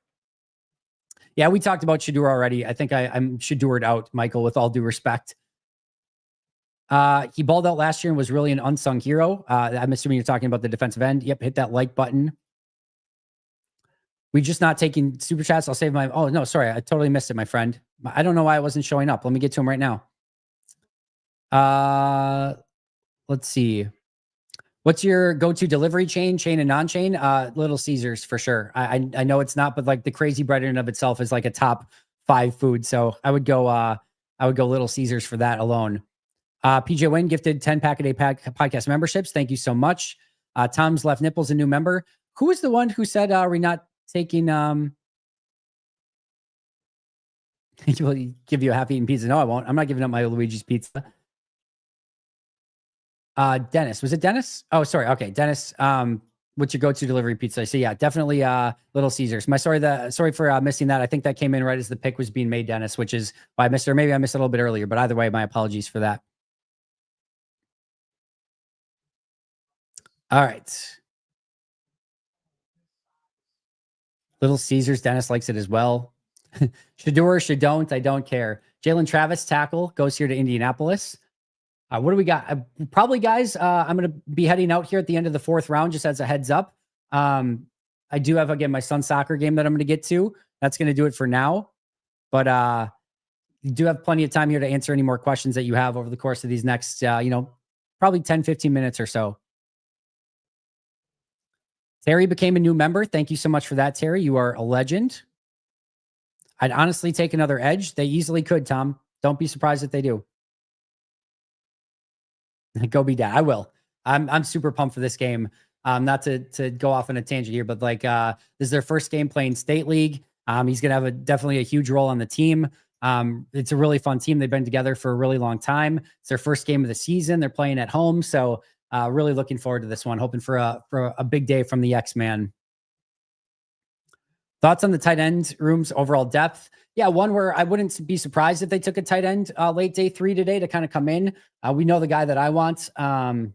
If I can remember the guy that I want, Jackson Hawes, a really fun run blocker. I would love that, but wouldn't be surprised if you can. It just depends on how handcuffed they feel if they can't get more than these 8 picks, because as of right now, they've got their 4 picks and they've got 4 left. You probably want at least 2 corners still today if you can. You probably want a defensive tackle for sure, and you'd probably like one more offensive lineman. So, you're probably looking at, needing to go a little bit more. Again, I know I've preached not taking just need here, but I do think that there is the potential here for, them to potentially go with those positions that are a little bit more of where you need some depth at the moment. But tight end, definitely a possibility.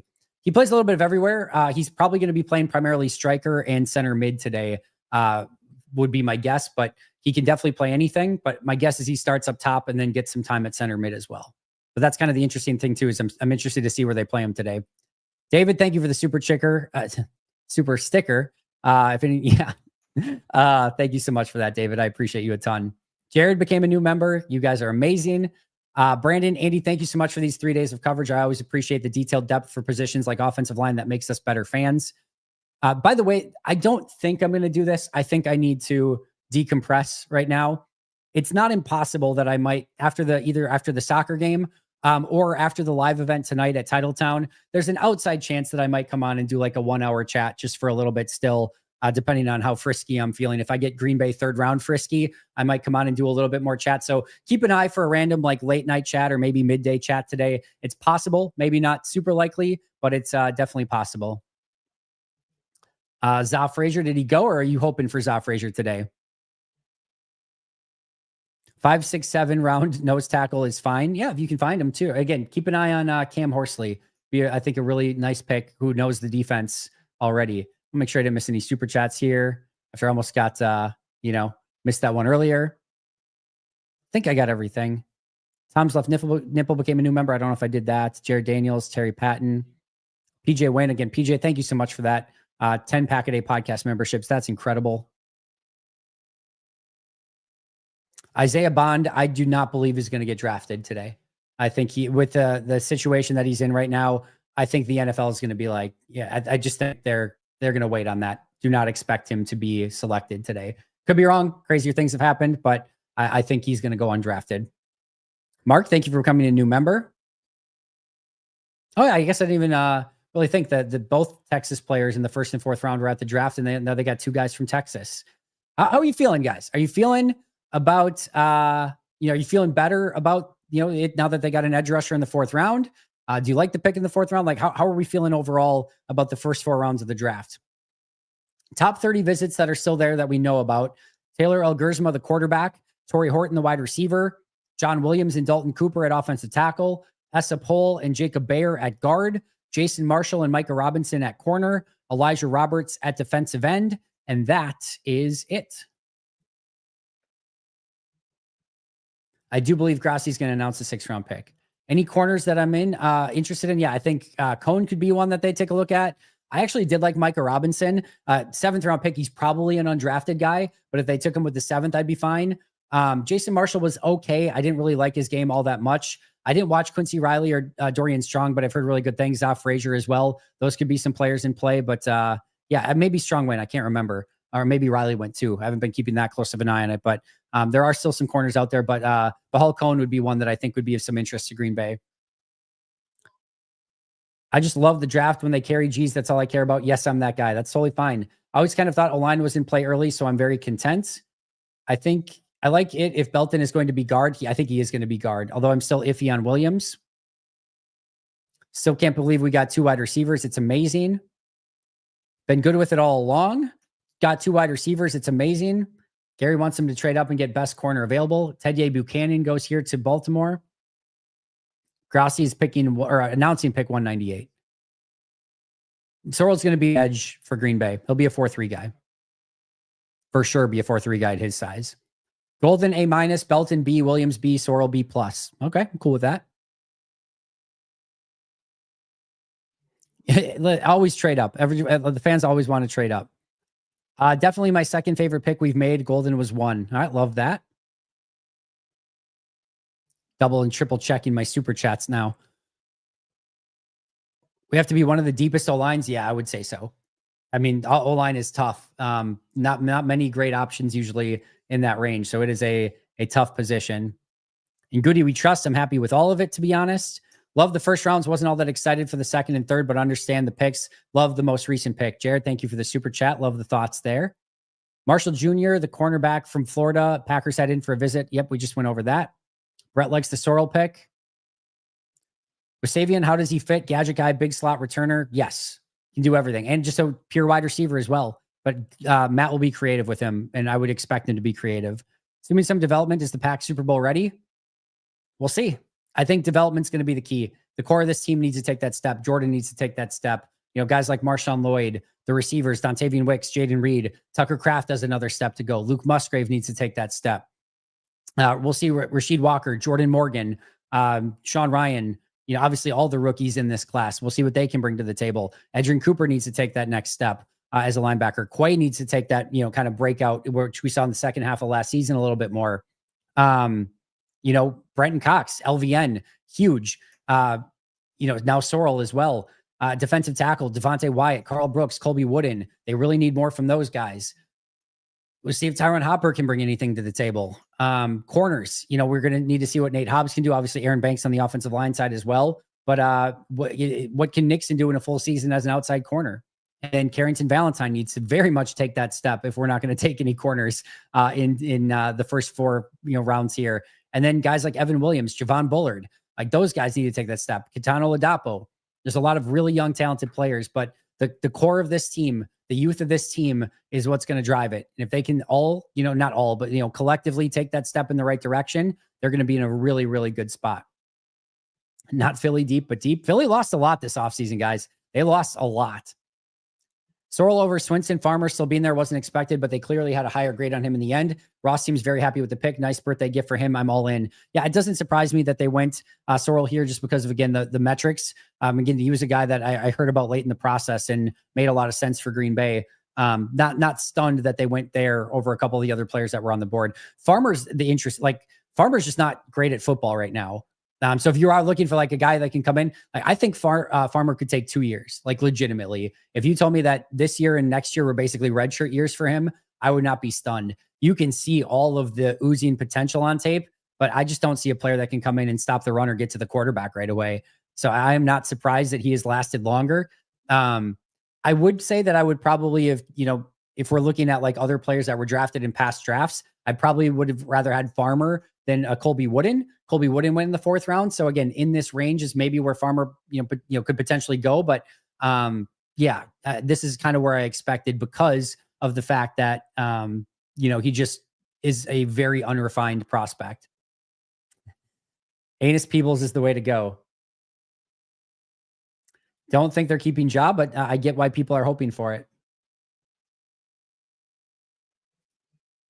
I thought you were saying they did trade up there, Gary. You scared me for a second. Eagles traded the pick. All right. Draft class is deep at defensive tackle, Packers, but have you seen the undrafted free agent defensive tackle class? I love that, Dylan. I think they'll ask Sorrell to add at least 10 pounds of muscle or weight if his body has room for it. I would say 5, maybe 5 to 8. I don't know if quite 10, but we'll see. Thanks for doing all this, Andy. It's been great and appreciated. And if you haven't hit that like button yet, make sure to do so. And more importantly, that subscribe button. That would be huge. What long snapper is Goot taking in the 7th? Hey, if not saying that this would happen, but if they drafted a long snapper, there is a chance that he outlasts anyone else like in the draft class, right? Like you could get a 15-year long snapper. We could be talking about in 2040 that long snapper is still on the team. So you poo-poo it, but you could end up in 2040 talking about that long snapper that Green Bay took in 2025. I don't know a single long snapper in this draft. Quincy Riley goes to the Saints. Twitchy, excellent competitiveness. Another corner off the board, though. I hope they don't go Swinson. I'd be mad if Chicago went Swinson. I don't want them to get good players. John feels so much better now that they got Sorrell. Riley's gone. Nice having a channel covering all the rounds. Ugh, I'm sorry, Kevin. I'm going to be leaving here in just a moment. So unfortunately, I'm not covering all the rounds. Also, I'm going to have a law of, speaking of laws of diminishing returns, I'm going to have a law of diminishing returns on how much I can talk about some of these 5th through 7th round guys that end up being selected anyway. So I'm going to have to break down these guys in great detail once they're actually selected. Kelly says, fear the deer. Good win last night. I am failing you on the long snapper analysis. My apologies. The long snapper will go before Sanders. We haven't had a specialist yet, right? So what's the over under on what gets taken first, a specialist or Shedeur Sanders? Jay really likes the draft. Sorrell stood in the middle of the fan area singing Go Pack Go with him. I love that. That's awesome. Damn right. Fear the deer. All right. Last questions, guys. We got round 4. Is this, no, we got a handful of picks left. I'll try to stay a little bit longer. 12:45 is probably my cutoff. I probably got 10 more minutes. We'll see what the Bears do here. See if Green Bay makes any trades back up into round 4. I don't think they're going to, though. Bailey Parsons is the best long snapper in the draft. Stanford kid. All right. An edge with 32-inch arms. Least favorite pick so far, easily. I don't know. I think we get caught up a little bit too much in arm length. Well, what did he do now, Michael? What did he do now? Was there a new rant? Was there a new rave? Was there a new take? Let me know what's the latest. I'd like to hear. Pedro, I don't think so. I think that would be the one where, like, if he goes undrafted, now we're talking beyond absurd. I mean, that's absurd. That I would even be like, what the hell are you guys doing? Like, something's off here. I can understand not first 2 days. That I have no issue with. If he goes undrafted, that would be really, really weird. Sorrell's a new favorite. Adam, I'm not going to read that, but yes, I appreciate the thought process there. I just realized I'm on a gifted membership. Thank you to whoever gifted it. That's awesome, Chuck. Congratulations. William, what are we talking about here? I don't think we need William. No more of that. No more in here. Andy, he's our man. If he can't do it, no one can. Like and subscribe, everyone. Thank you, Matt.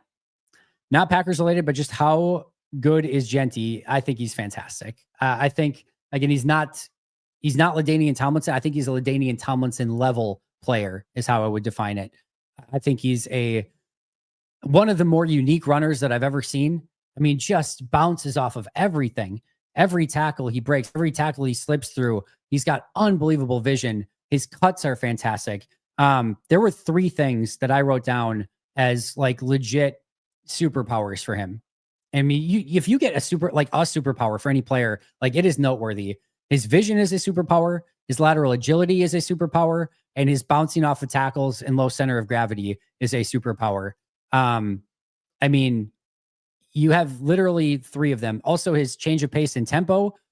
I also believe that sometimes the best running backs have their own, like, they're their own thing. They're their own style. They're their own. Every running back is kind of their own.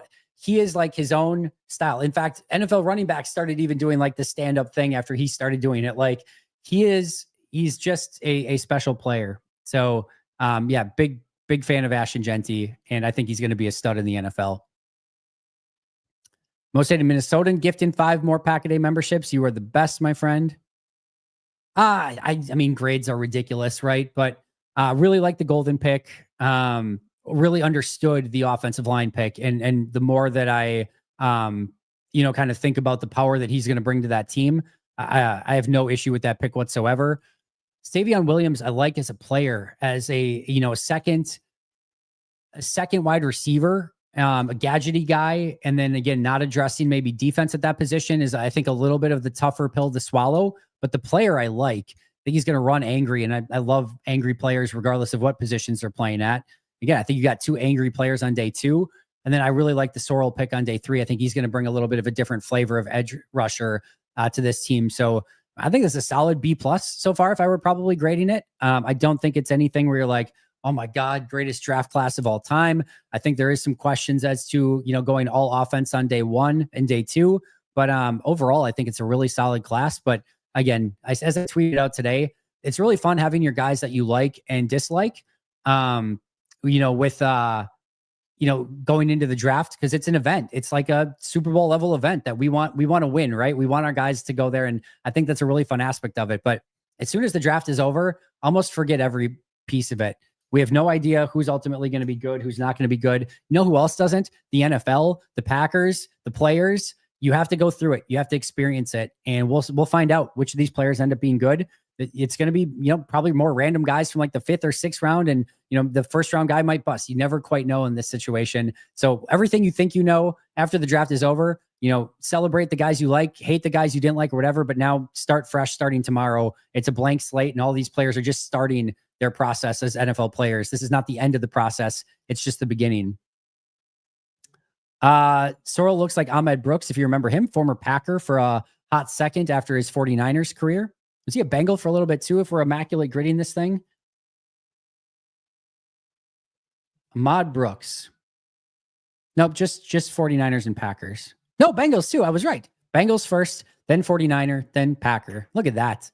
Hell yeah. Look at that Ahmad Brooks knowledge. Where are you getting that anywhere else? You're not getting that anywhere else. Knowing exactly where Ahmad Brooks has played in his 3 stops in the NFL. Sorry, Luca, I tried. I appreciate the memberships, though. Most hated Minnesotan. All right. Got some super chats coming in. Do you think we'll see another draft here? Awesome meeting you at B-Dubs. Hey, thanks so much for stopping by. I don't know. I don't think in this iteration of like Lambeau and like the Titletown district, if like in the next like 20, 25 years or so, they did a complete like remodel of Lambeau or something, or at some point, at some point there's probably going to be, a new stadium somewhere or whatever. At that point, I could see it happening again. Yes, where they host it again. But my guess is they're going to go through a variety of different teams before it maybe gets here again. I bet they bid a lot on it. I don't know if they win any, but I think they've opened themselves up for the opportunity to host again in Green Bay, which is huge. Packers running a wildcat play with Jacobs, Williams, and Willis will be crazy. Go for it. Be my guest. I'm using my crystal ball to predict that Matthew McConaughey will be in attendance at a Packer game this upcoming season. We hook some horns. Could be. Could very well be. I could very well be El Gersma as a UDFA. Jalen Royals here to KC. That's a really nice pick for KC in round 4. He fits them very well. The rich get richer. Thank you, Sandy. Appreciate that. I think, honestly, going corner has a lot more to do with it being a weaker class and players maybe just not falling to them that they were kind of in love with. Amos would have maybe been the one in round 2 that I think maybe would have made some sense for them. Or Hairston in round 1. They didn't go Hairston in round 1, I think, because Golden was there. I think if Golden was not, there's a strong chance they would have taken Hairston. They obviously liked Sorrell better than Amos. Otherwise, they would have went with him there. And it just hasn't been a really strong corner class. But I would expect we're going to see a couple corners in the next few rounds here. If not, you're going to start going value free agents shopping. Let's look at that really quick. Best available NFL free agents. I don't need like a top 10 list. All right, Bleacher Report. Or nope, that's not what I want. Is this list any good? Okay, best available. Asante Samuel Jr. at corner. That would be an interesting one at this stage of the game if they don't get a single corner and if Jair is gone. 25-year-old. I think the hard part here is you're probably wanting guys that can play a little special teams. I'm not sure if that's what Samuel's going to be interested in, but Samuel would immediately come in as an obvious passing down guy and compete with Carrington Valentine for that. So that would be an interesting one. Stephon Gilmore, again, you probably want somebody who can play a little bit of special teams. Rasul Douglas is still out there. He looked terrible last year, if I'm being honest. Would probably not go in that direction. Let's see. Don't think they want a safety. Jedrick Wills could be an offensive lineman that they pick up as like their Andre Dillard this year. Those were the ones that were actually on the market. Let me see if we can find some other. Let's look at corners that are available. Cornerback. And we're going to go. Oh, we can't do available? All right. Give me 1 second here, maybe. No, I don't want signed. What? Oh, available. There we go. That's easy. All right, let's see. Kendall Fuller, the corner that was cut by Miami. Not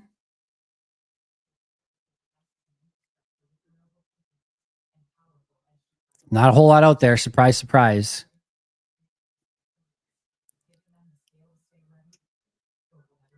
I could take a flyer on Jack Jones, the corner that was cut from the Raiders. I do not see him being their type of guy. Maybe Miles Bryant, the corner from Houston. Again, a lot of this is going to be special teams related. But if you're looking for like a top tier guy, Asante Samuel Jr., Stephon Gilmore, Kendall Fuller, Rasul Douglas, and top tier is doing a lot of heavy lifting there. But if you're looking for a guy that maybe could come in and play, that's what you're probably looking at. Let's look at defensive tackle really quick. We're going to go available. Not much. Looking for more like run stopping guys. Jordan Phillips has had a long career. He's 32 years old. That could be somebody that they take a look at. Yeah, there's just not much out there at all at defensive tackle. Some kind of 3 technique guys, but they don't really need that. And then some older noses like John Jenkins, who's 36, Jonathan Hankins, who's 33, Linval Joseph, who's going to be 37 this year. Raekwon Davis would maybe be somebody. What is Raekwon? I think he's a bigger guy. Yeah, he's 324. Raekwon Davis could be one that they could bring in. How did he perform last year? That's an interesting name to kind of keep an eye on. All right.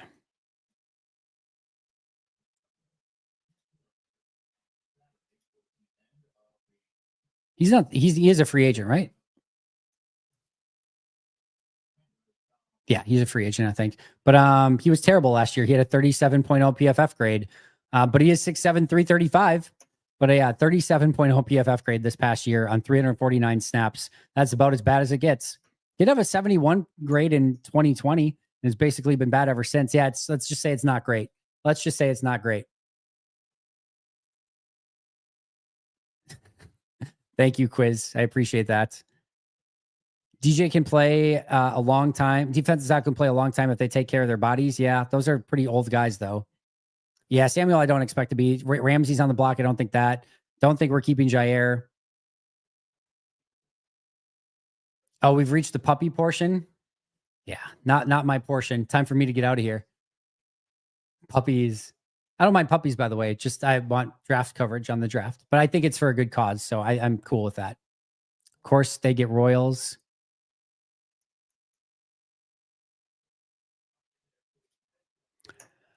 Ah,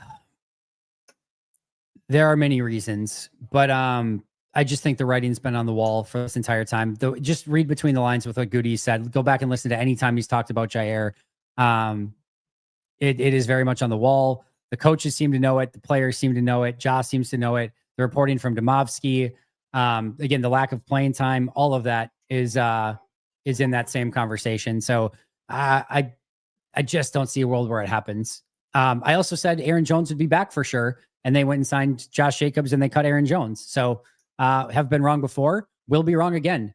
10 out of 10 will happen. But I will go on the record of saying I really, really, really do not believe that Jair is back. I believe even less that he will be traded for Jalen Ramsey. So do not think that's going to happen as well. Gary, you're welcome. All right, friends. I got to get out of here. 12:48 p.m. Got to get to a soccer game. Like I said, keep an eye out. I might. There's a chance that maybe I just hop in a chat. Maybe even late night tonight. Maybe as a late night. Have a beer before we go to bed tonight. Probably not because I still have to record the podcast and everything. But at some point, maybe I'll hop in, or maybe it'll be tomorrow. Maybe it's both. Maybe, who knows? The world's my oyster. It's all gonna be a little bit crazy, but keep an eye out just in case I put some stuff up. But again, the big thing left remaining 6 p.m. to 8 p.m. tonight over at Titletown Brewery. Going to have a really fun time over there. Also want to one more time say that Green Bay is focused on building their future. This draft, Habish Rotier is focused on protecting yours. If you've been hurt in an accident, their team of lawyers and legal staff are ready to work for you. With a national reputation and compassionate hometown service, the lawyers and legal staff at Habish are an elite team that you want backing you on your road to recovery. When you call Habish, you'll talk to a lawyer directly. Their number is 800-242-2874, 800-2HABISH. Find them online at habish.com. A massive thank you to Habish Rotier and Luigi's Pizza for sponsoring us all weekend long. They're unbelievable partners. Please support them in any way. I'll be around. Again, whether it's live stuff, whether it's breakdown episodes. Ross Uglum's going to do an immediate reaction episode today as soon as the day 3 is done. We'll get that up as soon as we can. Again, might be going live on some random stuff. Titletown later today. Thank you for all the super chats. Thank you for the support, the likes, the comments, the subscriptions. Just any of it, just showing up. It means the world to me. We've had, 1,800 people in chat almost all 3 days of the draft. It's been incredible. It's been epic. Well, I'll be around, to say the least. 365 days a year, wherever you get your favorite podcast. Thank you so much. This has been an overwhelming weekend. We still got more to go. Hopefully I see a lot of you guys out there at Titletown tonight.